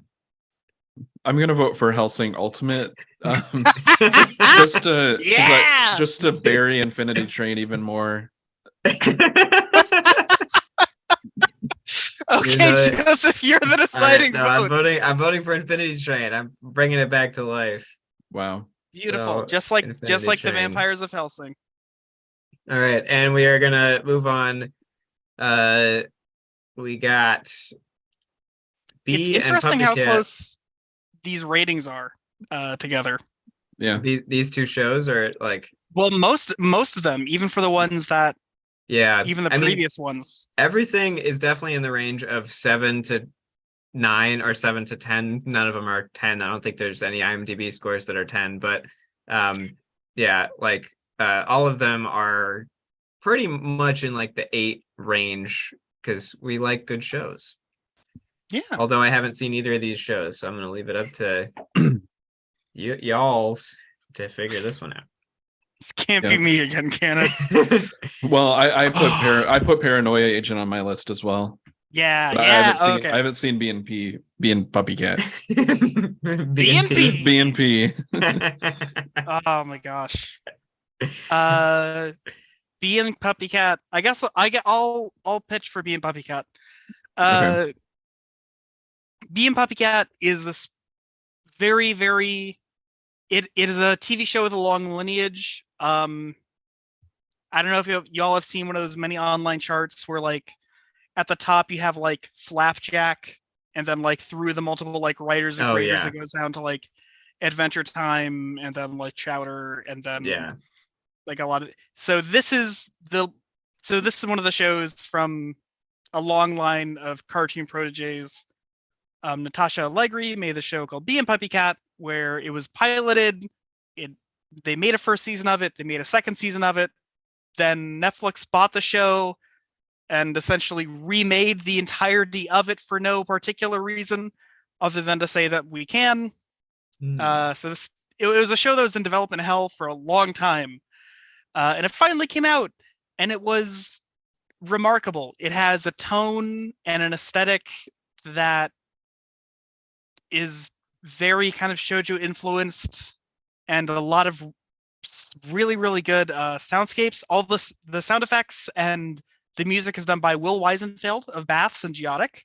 Nice. And it has a very kind of happy-go-lucky monster of the week type deal at first, and then as you go on, you start to learn why B is named B and just seems to be kind of lazing about and never aging, and why there is a puppy cat, which is a dog and a cat. What? That's not a thing. Why is that?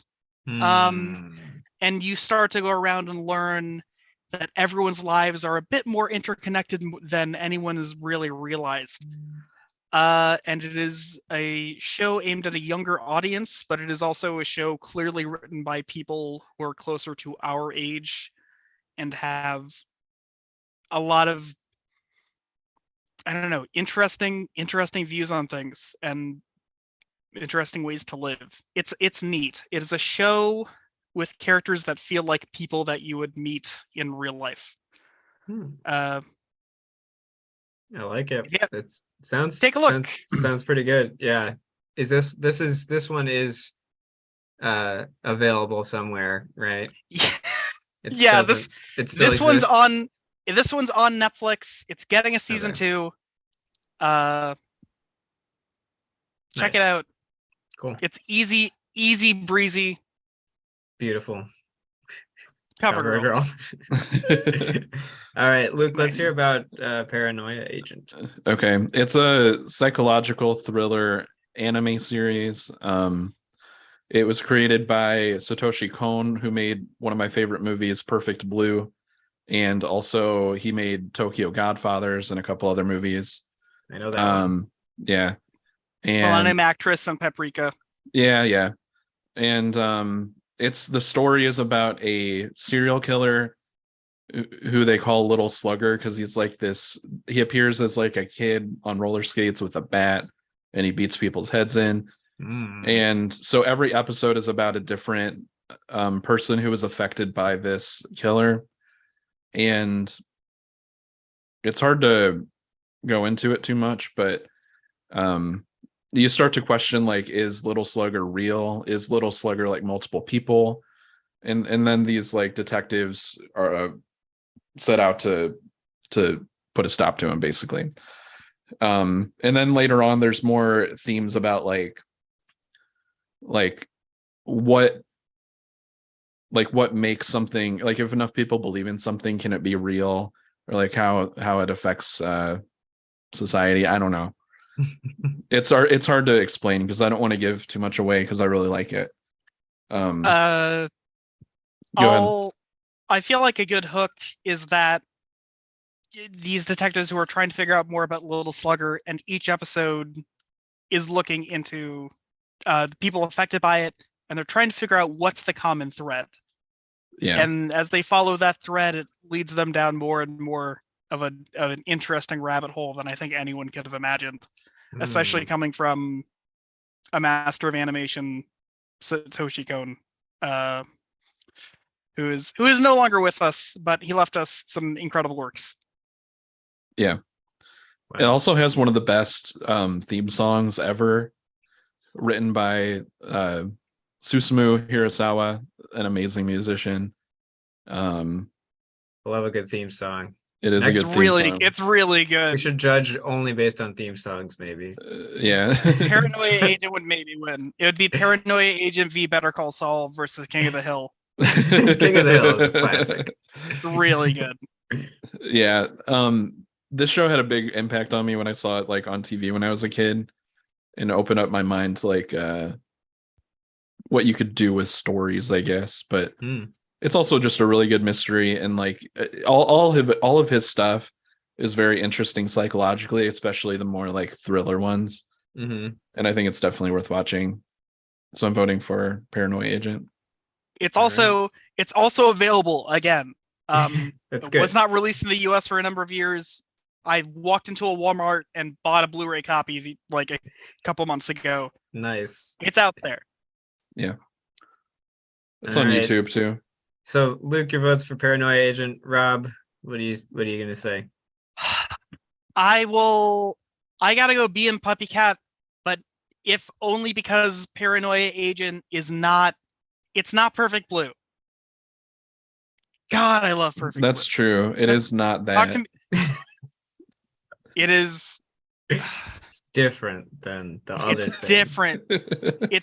I wouldn't.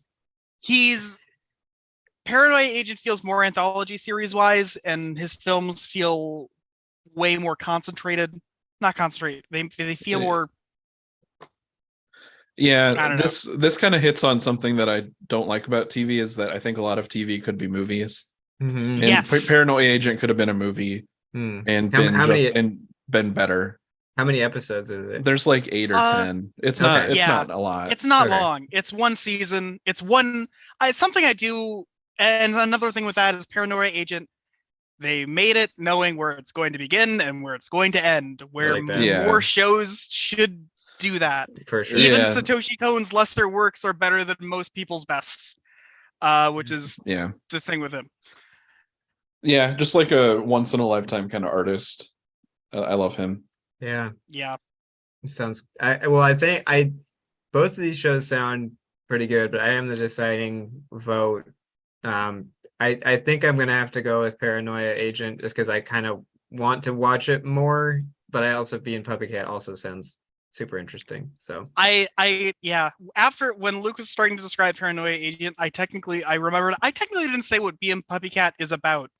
They're doing temp jobs. They do temp jobs and that's the episode of the week format. Okay, that's Nice. how. Okay, That is a good premise for a workplace show, though. Yeah, I like it. Yeah. But this one is going to go to Paranoia Agent. no, yeah, absolutely. I am also voting. I've changed my vote to Paranoia. Retroactively. Yeah, All and right. we have like a weird triangle of anime here. These are all very, very serious. Yeah, shows. we're gonna see how these all fare against each other, and then against the larger gauntlet. So we have Fooly Cooly and Serial Experiments Lane. I actually have seen Fooly Cooly, and I have no idea what Serial Experiments Lane. I don't remember much about Fooly Cooly, but yeah. Which one of you put these? I put both of them. I was gonna say I would have put at least one of them, but I know you had both of those, Luke. What do you want to take? Well, okay. I'll explain Serial Experiments Lane, I guess. Okay. I don't know how I'm gonna do that, but okay. Fooly Cooly is a very short yet very influential coming of age show about a young man who, I believe, their brother goes off overseas and he's kind of left alone, and I believe like a weird how do I explain Fooly Cooly? Okay, well, he meets he's like a lonely kid, and he meets like a strange girl, right? Does he play? Yes, someone plays guitar, right? Yeah, this girl carries a bass guitar as a weapon. Yes. And I believe she used to date this kid's older brother, which is how they know each other. Yeah. And all of a sudden, is it aliens come to Earth first? You got me, man. This has been a long time.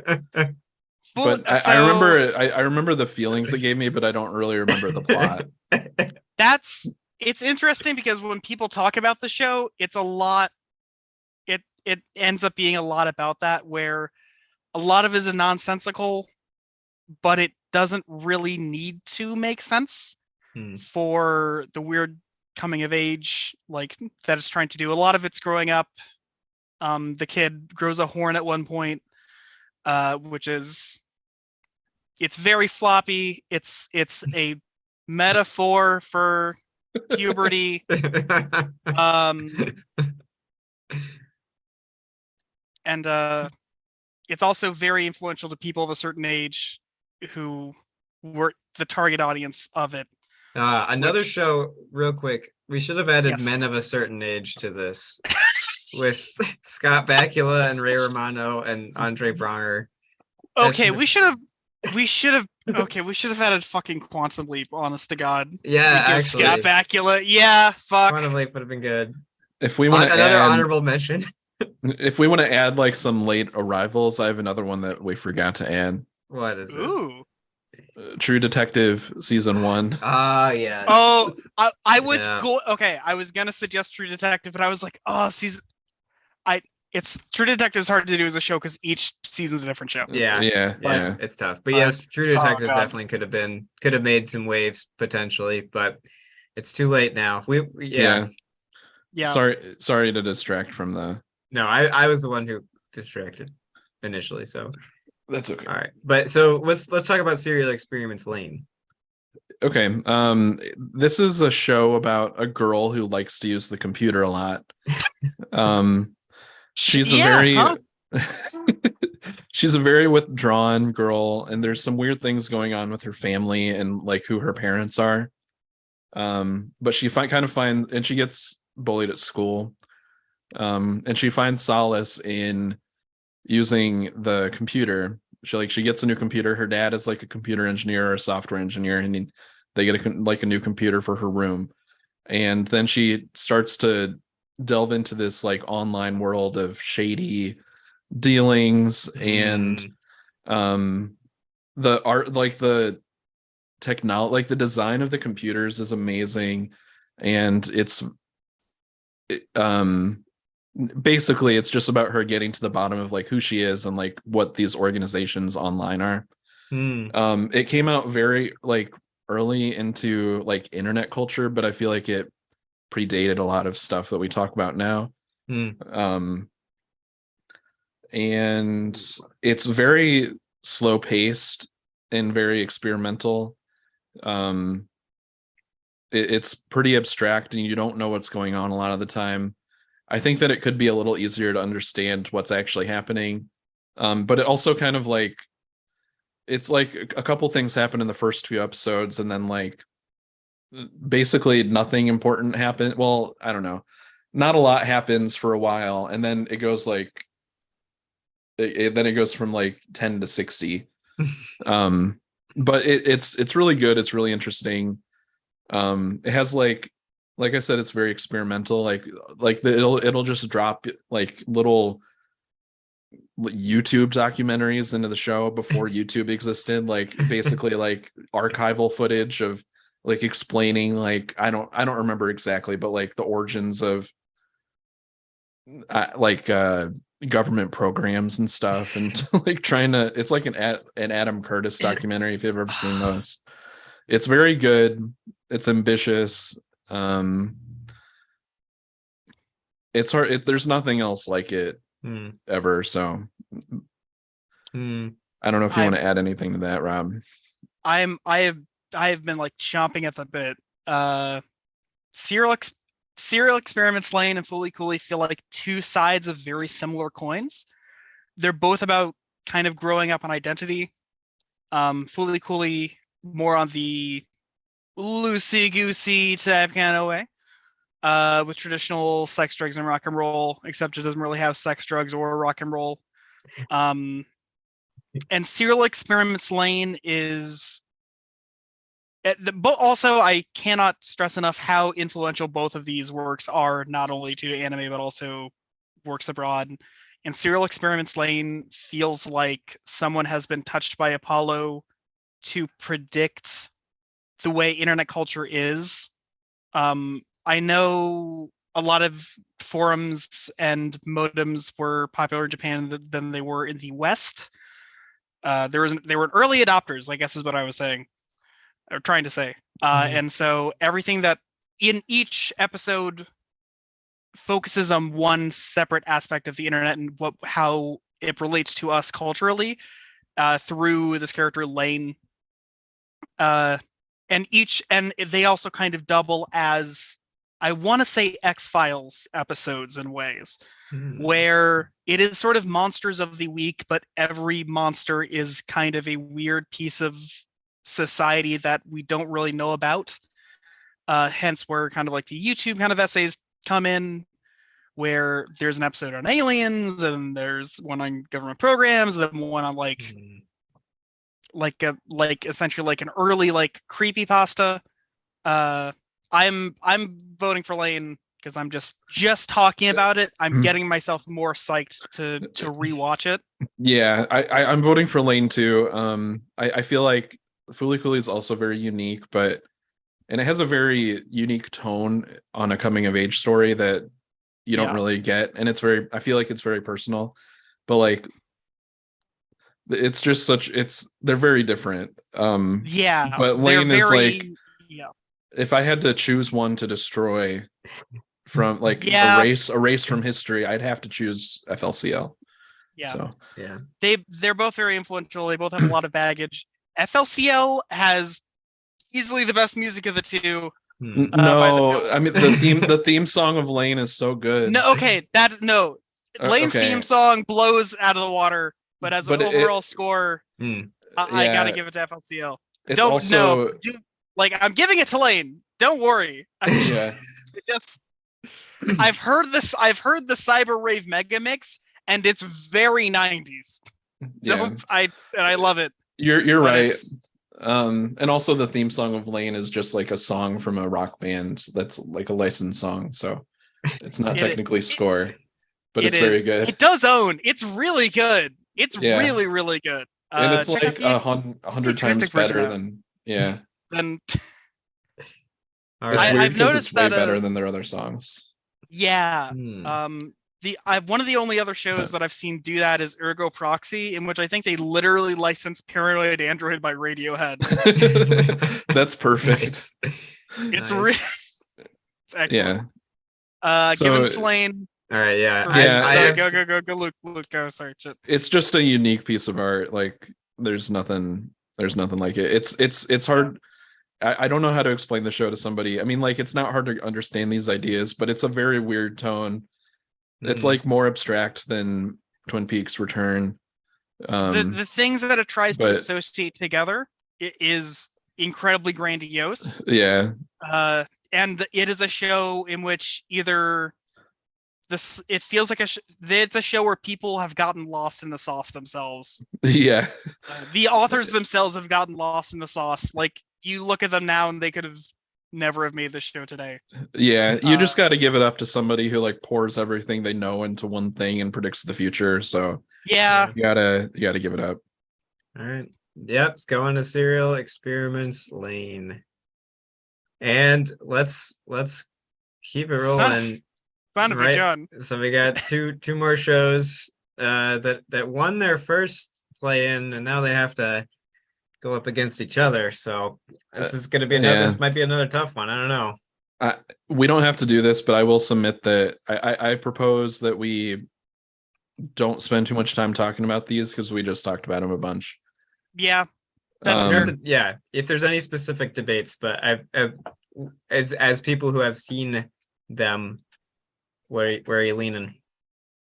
I'm gonna vote for Lane. Yeah, Paranoia Agent is an underdog and it deserves to be seen by more, but I gotta go Lane. All right, Lane takes it. Moves on to the 64. All right, so we have completed Prestige Networks, comedies we love to laugh, the laugh in, and animation. We are on to the other category. So let's see where we get. Lineups is nuts. Let's see what we get from this category. Okay, first up, two Netflix originals. We have Squid Game and Maniac. Squid Game, the popular quarantine hit from Korea.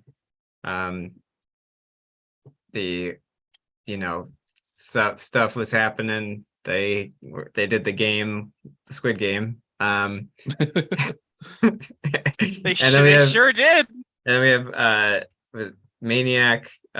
So I talked earlier about how American Vandal was in my top two of Netflix originals. The other one is Maniac.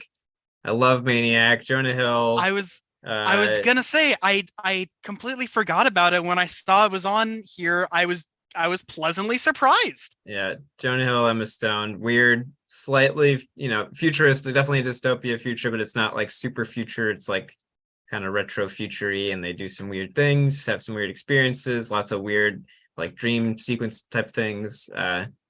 So I do like both of these shows quite a bit. I really enjoyed Squid Game. Was a little late to the party on it, but definitely had some fun watching that. But I do have to give this to Maniac as mine. But Rob, have you seen both of these?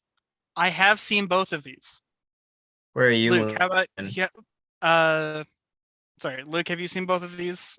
I have not heard of Maniac. Have you seen Squid Game? Yeah. Okay. I'm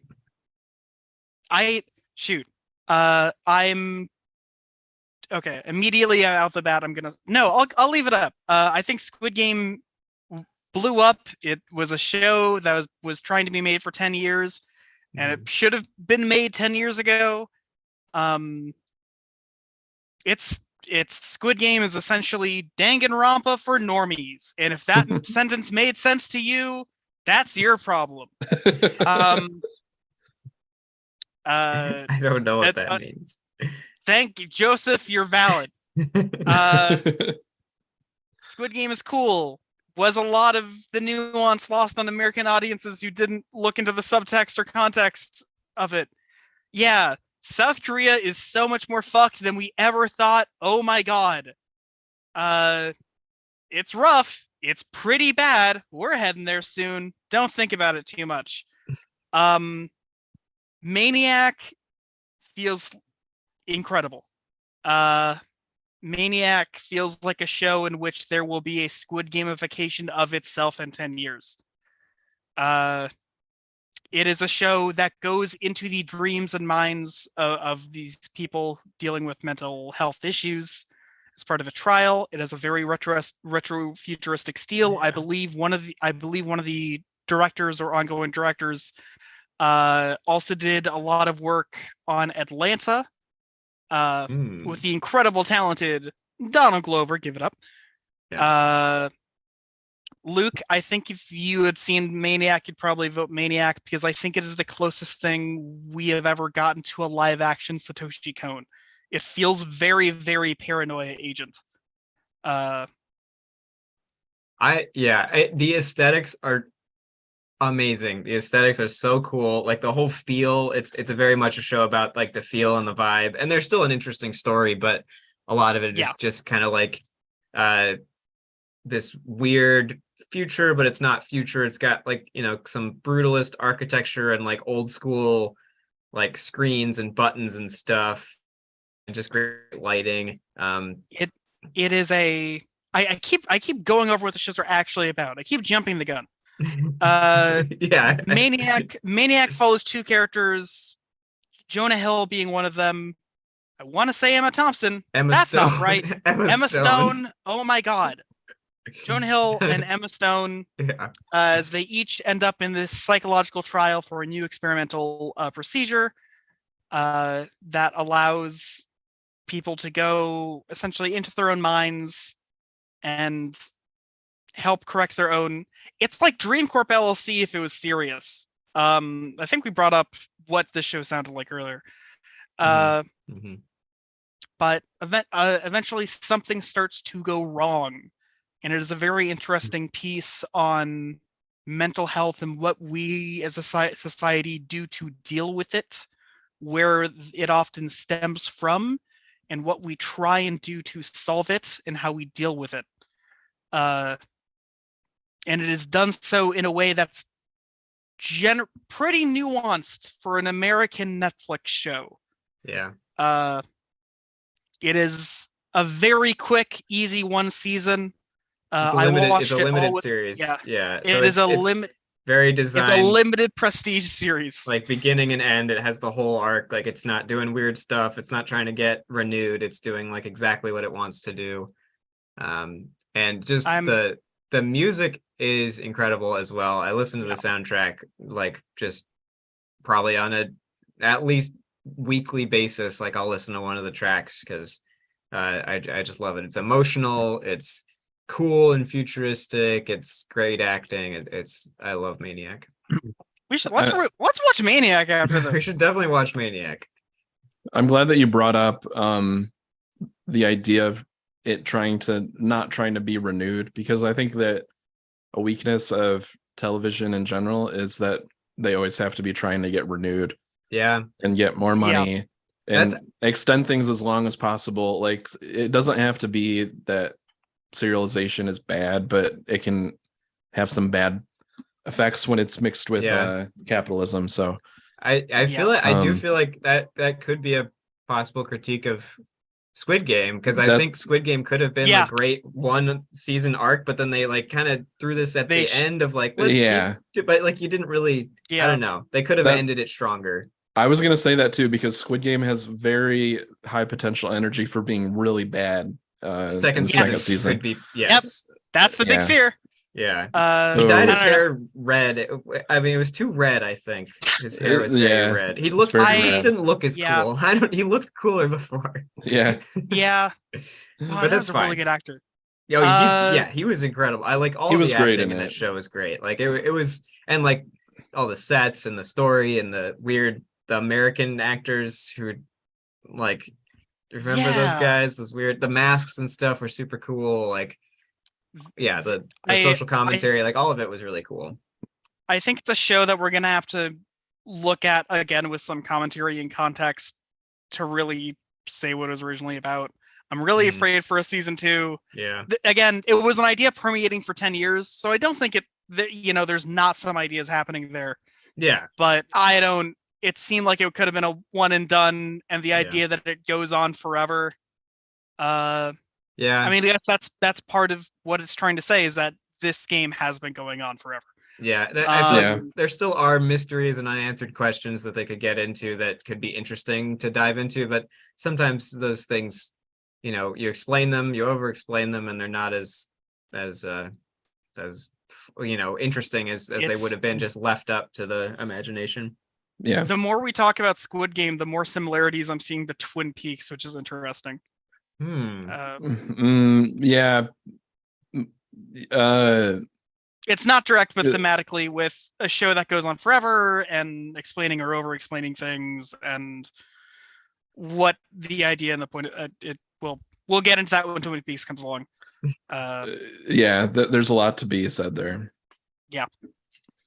I guess what I'm saying is, I'm going Maniac. It's the underdog. I'm going Maniac as well. Let's do it. All right, Maniac it is. I've taken out Squid Game is a pretty big name there, but if it wasn't Maniac, I think it would have easily got up there. Beaten a lot of things on here. Yeah. For me, for sure. All right, and we have Monk versus Doom Patrol. I am a big Tony Shalhoub head. I'm a Tim Baltz head and a Tony Shalhoub head. I love Monk. Yeah. He has OCD and he solves murders and he's awkward and funny, and it's a USA show, which back where characters were welcome. We used to be a nation.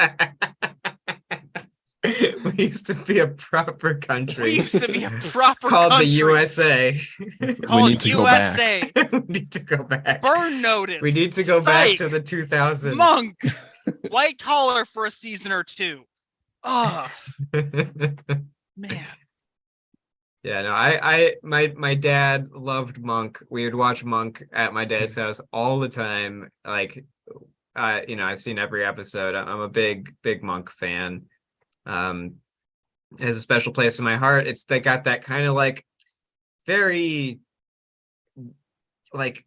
it's got that special magic of the early 2000s when it's not that good, but it feels good. It's never gonna cross any thresholds of being but it's just so consistently exactly what you get of there's this guy, he's gonna solve some murders, and every episode's gonna be fun and twisty, and there's some interesting things that happen, and it's got friggin' Buffalo Bill, so can't go wrong. Yeah, nine seasons, it's got everybody. Yeah. Things were just a lot different back then when you had just episodic shows that they had to just appeal to somebody who was flipping through. Yeah. Be a self-contained story for the most part. Mm-hmm. And just kind of be fun. Yeah.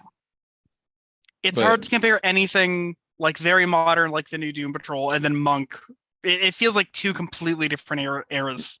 Yes, yeah. I don't know anything about Doom Patrol, but I need to hear more. I have a few. Okay. Who knows about Doom Patrol? I know about Doom Patrol. Luke, do you know about Doom Patrol? No. Okay. Doom Patrol, I think over the past 10 to 15 years, aka a good half of my life, there's been a lot of superhero movies, been a lot of superhero media, and after a while that stuff starts to get old. Feels like it's made for very wide appeal, lowest common denominator. I don't want to say lowest common denominator, but you can definitely take your kid to see Iron Man, or any Marvel film, and that's what they're meant for. I'm not saying anything against those films. My little cousin loves them. Took my little cousin to see the new Spider-Man last Christmas. Great. Doom Patrol is a film. Doom Patrol. Shit. A collection of short films. Is a collection of short films with commercials in between them. Doom Patrol is a show where Brendan Fraser says fuck at least 20 times an episode. I can't take my little cousin to see that. But it is also incredibly it's called the Doom Patrol because this is like the Suicide Squad but good. It's a bunch of found family freaks They should all be dead. They all have superpowers. These are the people you send in when everyone else tried some dumb bullshit and failed. It feels very Dirk Gently, if that makes any sense to you. That means nothing to me. Excellent. Great. I also don't know who that is. I'm thinking of Dirk Diggler, but that's not who that Close is. enough. It's very Hitchhiker's Guide to the Galaxy-esque zany. In which things do seem to happen, but it is kind of more about the emotions than the monster of the week specifically that happens with them. It is an HBO series and one with a lot of production value behind it. It's up there with The Boys in like top superhero-esque TV shows. Yeah, I don't think The Boys is on this list. I don't even think The Boys is on here. But another good honorable mention. A lot of characters. You have a big robot with a brain in there. You have a mummy with an alien inside of him. You have It's what okay. if multiple personality disorder, but everyone was its own different person with their own superpower. That's kind of cool. You have this lady who is a model, but she's very pristine on the outside, but that's because on the inside she is a giant gelatinous goo monster. That's pretty cool. And it's like, what in the world are these bunch of misfits gonna do? And they're gonna support each other. Also, Timothy Dalton's there. Excellent work by Timothy Dalton. Forgot he's in there. Also return to form for Brendan Fraser. People were like, "Oh, Brendan's back with the whale." You haven't been paying attention. It's good if you want a fun time. That's me selling Doom Patrol. All right. I can say a lot more about it. It's starting to get late. I like Brendan Fraser, but yeah, I love Brendan Fraser. He's great. Oh, another show that's not on here, Scrubs. He was in Scrubs. Yeah. All right, Shoot. I vote for Monk. I vote for Monk as well. Doom Patrol's got some high highs. It doesn't have super many low lows, but with Monk, they got episode 1 down. They said, if it ain't broke, don't fix it. God bless it. I want Tony Shalhoub and everything. Yes, I agree with that. I guess the only knock against Monk is that, like, it also holds a special place in my heart, but it did lead to people saying, "Oh, I'm so OCD all the time." Yeah, that's true. Okay, just more of an observation. No, you're right. It's not a criticism. No, you're right. I'm changing mine to Doom Patrol. Okay. Monk still wins, though. Monk still wins, but I'm changing it to Doom Patrol back. Yeah. Okay, now the two M's, Maniac versus Monk. I'm giving this to Maniac. I love Monk, but just Maniac is so good. I gotta give it to Maniac. Monk is like the classic of classic comfort food TVs. Yes, exactly. Yeah, That's like exactly if you're in a hotel room and Monk is on, there's nothing better than that. Your smooth whole sailing. day is gone.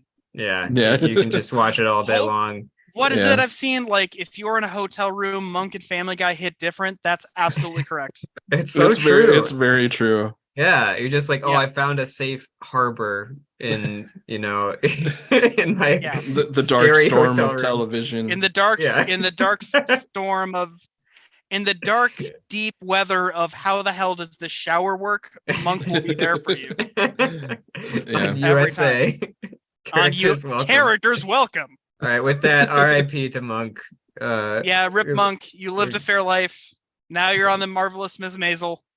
Yeah, we gotta give it to Maniac though. Is the characters welcome thing like a reaction to reality TV at that time or something? I truly have no idea. I think they were it is like character driven. I guess so. But it's like saying Monk. like we have shows on here. Like I would hope so. Cameras welcome. Video Cameras. Moving pictures welcome. Yeah. I think they're Cinematography trying. welcome. I think they're trying to sell themselves as like, oh, we got like some funny guys on here. Yeah, they're like a little quirky. Yeah, a little quirky. Yeah. I think that's what they're going for. Yeah. They do all kind of do that USA guy face. Oh, it's such a big, they're all doing the USA guy thing. I'm halfway between Maniac. the DreamWorks face and Maniac. Yeah. Maniac. All right, we're down to our last play-in here. So we have 3 more matchups to go. And we're going to start with, this is going to be, I don't know, the Bear. This is going to be rough. Yeah, this is a weird matchup. It's very weird This is matchup. super weird. These 2 things serve completely different purposes. The Bear has 1 season and like 7 episodes. Survivor is on its 41st season and 1 million episodes. It hasn't even been around for 41 years. I don't know how they do it. They do it twice a year. We're gonna be on season 44 next time. Although that is amazing. I truly love Survivor. It's maybe the best reality show. Like it has everything. It's the only reality show on here, and it's because it's the best one. Yeah. And it has good story. I mean, it has good human stories and good human comedy. Well, there's technically another, but we'll see that. next segment. Oh, okay. I don't. Oh, yeah. I didn't think of that. Something that's that I don't kind know. kind of a game show too, though. Yes. So I guess I put that in a different bucket in my head, but yeah, I get that. I was gonna say I feel like we could just do a different bracket for reality TV. Alone. Oh, we could. We definitely could. I definitely want to do a game show one. I think that'd be funny. That'd be really fun. I have some high concept ideas for it, but we should make our own game show. That's where I'm going with it. Yeah. But I mean, like Luke was saying, human stories, also like the game aspect, speaking of game shows of Survivor, like the strategy is really interesting and intricate, and like the social strategy and also the physical and mental, like, games that they play, and the, the tribalism and all of those like interpersonal relationships, and, like the actual survival aspect, I don't think as big as the seasons go on, from what I've seen, but and I've only seen like 3 seasons, I think, but they've all been very compelling and very fun to watch. Yeah, and it's very economical too. Like there's only like 12 episodes a season, and it's just a fun time. Yeah, to watch it every week, and it also holds a special place in my heart because I watched it with my parents when I was a kid. Nice. It's a cultural touchstone. It's been around for so long and it's still going strong. Yeah. That said, I'm voting for the Bear. Yeah, I'm voting for Survivor. I'm gonna pitch the Bear to you right now. I love the Bear so much. I have seen tweets on internet.com that said the Bear is the end of Evangelion for Italians, and they're 3,000% correct. Oh my god. I haven't seen it. I just know that people thought they could make Chicago beef for a few weeks. They're fucking liars. It is an art. My father does not spend 6 hours at a time slow cooking beef brajol for this. Yeah, it does. Like it feels a bit like Uncut Gems in a Chicago restaurant. It's that pace. It's that vibe. Not as shiny. Not as high stakes and high, but like the way the characters talk to each other. No, but it is. But it is. No, it is. It is. Like it's not. It feels like this. It feels like it is. Yeah. It feels. Yeah. It makes everything feel super important, and it's also just like, I don't know. It's one of those shows that like the flow is just there between the characters and like the direction and everything. It's so fun to like. People say that it makes them anxious, but to me, it's the exact opposite. Like it's comforting to watch because they just like things are going wrong left and right, but they're just rolling with it. It just feels like rolling with it. Yeah. Yeah. And even when things, it's a great feeling. You gotta see the Bear. Yeah, you should watch the Bear. It's a quick. Okay. I mean, it's only one season. I had food poisoning, and I didn't leave the bathroom till the bear was finished. I watched it all in one sitting, very literally. It's And excellent. I was hungry for beef after. Okay. I'm sorry, I got to give it to the bear. If this I were mean, just that's game fine. shows, it It's would not- be Survivor #1. It's not a big loss. Like, I'm still voting for it just because I haven't seen the bear and I like it. But yeah, yeah, I mean, the bear sounds cool. I don't like when people say that like Uncut Gems makes them anxious. I think that's kind of silly. So yeah, that Yeah. I hear. I heard a couple people say it, and I was like, okay, if that was your experience. But now I've heard like A lot people of say it all the people- time, and it's like, Yeah. if that's what you feel, you're not really getting this. Like, you're not understanding you gotta the live in situation. it. Yeah.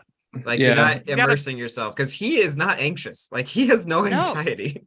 Then like Not at all. That's I mean, I could talk. We could do, when we do our could- movie bracket, we'll talk about Uncut Gems a lot. when we do our Uncut Gems discussion, we will talk When we about do a Uncut bracket of Gems. every line of dialogue from Uncut From Gems, Uncut Gems. we get to like, I disagree, Gary, and And this is how I win. Yeah, we Which get is to how those you're two. supposed to say it. Yeah, it's not this is how I win. It's this is how I win. I win. Yeah. Yeah. Oh, So All good. right. All right. The bear takes this one. the bear. The But bear versus the survivor. One of them's a bear.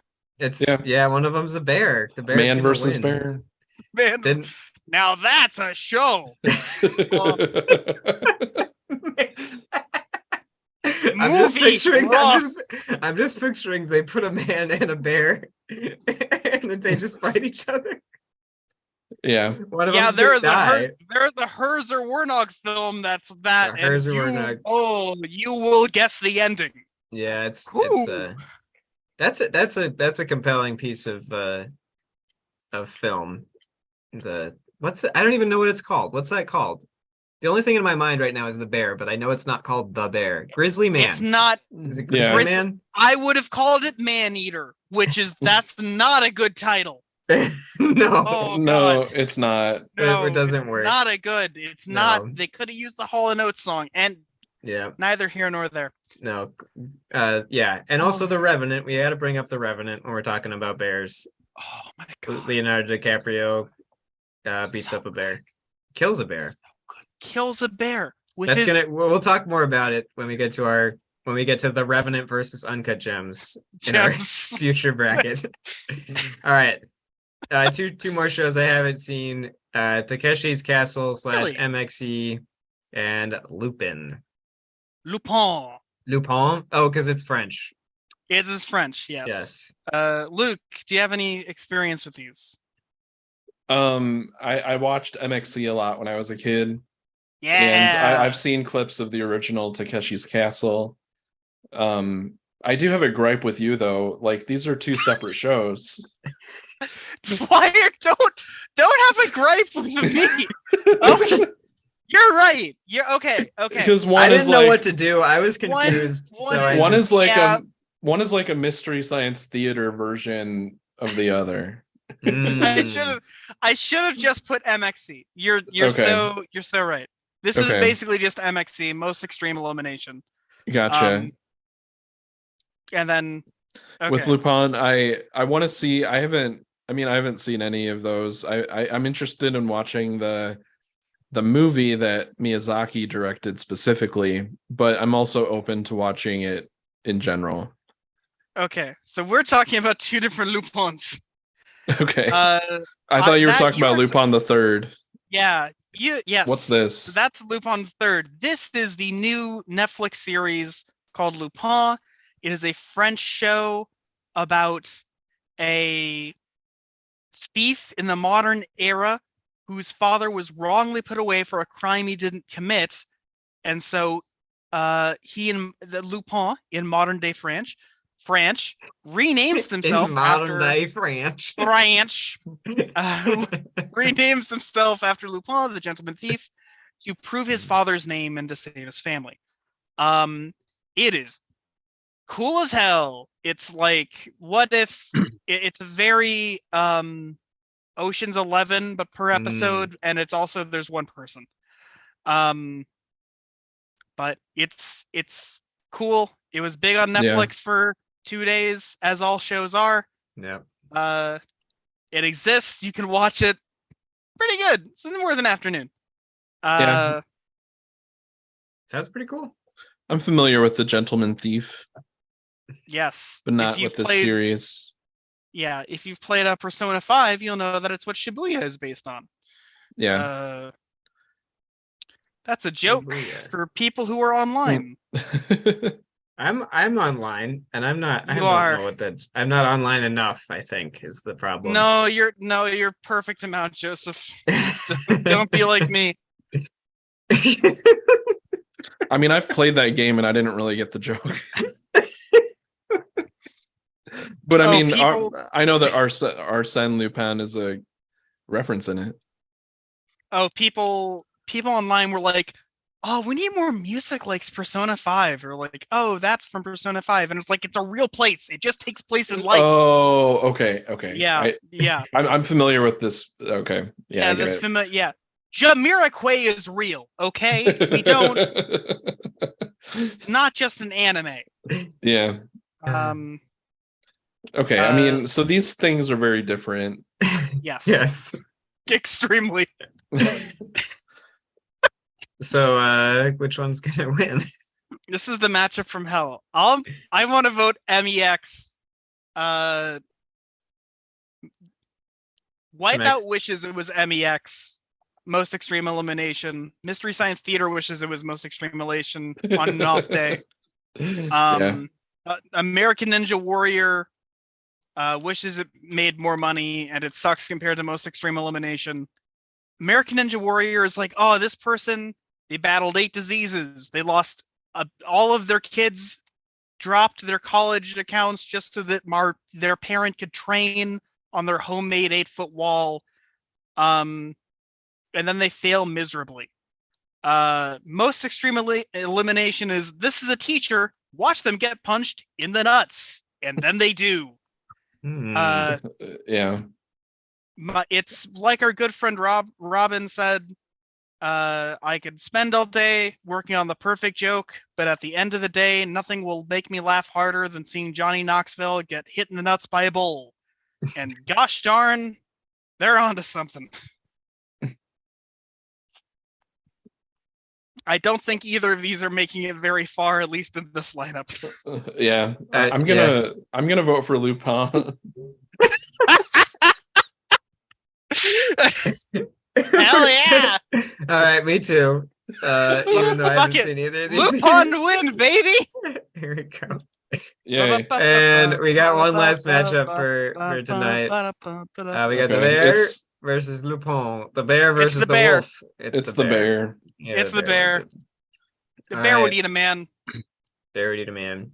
All right. A whole town of Fargo versus one bear. That's a whole different story. We're gonna have to that's get for to next that. time. All right. So the stage has officially been set for our 64 entrant tournament based on that play-in, and we'll have to set up another time to go through round one. I feel like I need to. Can you shoot? I feel like I need to like take a screenshot of like just so what we these have are, so I can go and you can start thinking. I can start thinking some of these that I haven't seen. I can see more of, like, what's this reboot thing? And if you haven't seen some of these, ask me. I'll send you a sketchy website link that'll work. There's definitely some of these that I will want to watch. I don't know what the timing will be on everything, but I'm gonna grab a couple of screenshots here. Yeah, and I'll share them. I got some people who would love to know how we arrived at this. I'm surprised more people aren't here. I was asking people what their favorite shows are, and I was like, ooh. Yeah, well, the fun part it's only just begun, because it's gonna get much more fun when we get into, like, all of those shows were the lowest ranked on IMDb. So not to say that they're not good. Some of those are, heavy hitters that come in, they're making their way up. They could be some dark horses. Yeah, they could make it happen. But because IMDb score doesn't actually mean much, but at least in terms of, public perception and everything, we're going to get into some, some interesting matchups in this next round for sure. One last thing, I know it's got a little late, but I'm curious. So unfortunately, a lot of these great shows have been eliminated this round.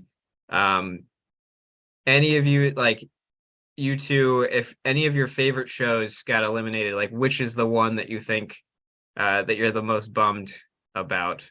Like any of these that are, I didn't organize this well for this, but any of the shows that like you really liked. I'll say for me, out of these ones, I gotta give it to Superstore. Is I was made sense that it was gone, that it had to go, but I just want to give a big shout out to Superstore. It's an excellent network comedy as those go. It does a really great job. Yeah. Great characters, great long-term good arcs, lots of well-written jokes, and it's a good time. So that's my shout out. I'm gonna give a shout out to Righteous Gemstones. I think it just got in a bad seed with Veep. I think those are two, like Veep is a very highly regarded comedy that's that it's had a long time to develop its fan base, and Righteous Gemstones is still pretty limited. Mm-hmm. But I think it's very funny. Danny McBride is one of my favorite comedians. It's one of my favorite Danny McBride works, which is like, and again, Danny McBride, Walter Goggins, it's the vice principals back at it again. Yeah. Anything from you, Rob? We had a lot go down. Bee and Puppy Cat, I think, is the one that really, I didn't expect it to go far, but I think it's something that has a lot of legs. Not as big as some of the others, and it's accessible. It's available on Netflix. Nice. All right. Oh, and Interview with the Vampire. That show is nuts. Fuck AMC Plus. Pirate the shit out of that shit. Doom Patrol owns Paranoia Agent Rip Satoshi Kon. Yeah. Oh, Hellsing Ultimate also owns most of these own. If you see it on here, well, these are all the shows that we wanted to talk about and that we chose. So theoretically, all good things to watch. But if you want to listen to like more unreleased paths, go put Pee and Puppy Cat on in the background and just kind of zone out. I'm definitely very interested to watch a lot of these shows that I haven't seen. So it'll be fun to dig through those. But that does it for our first ever live stream of TV Showdown. We will continue again and might actually try to do a real stream and actually promote it and see if we can get other folks to sit in. But I definitely wanted to do this kind of test run of definitely a real part of the tournament, but not as we needed to get through the initial ones, so we're going to have some really good matchups coming up soon. So that's it for our stream. I don't think anyone was watching, but if you were, thank you so much for being here.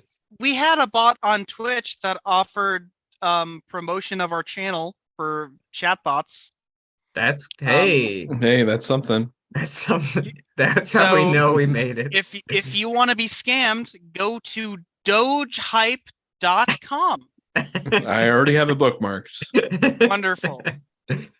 Well, Luke, I made you the host, so I can't actually stop this screen sharing. I because my internet was going out, and if I had gone out as the host, then the whole Zoom call would have ended. So I just made you the host before, but okay. You should be able to stop the screen share. Okay.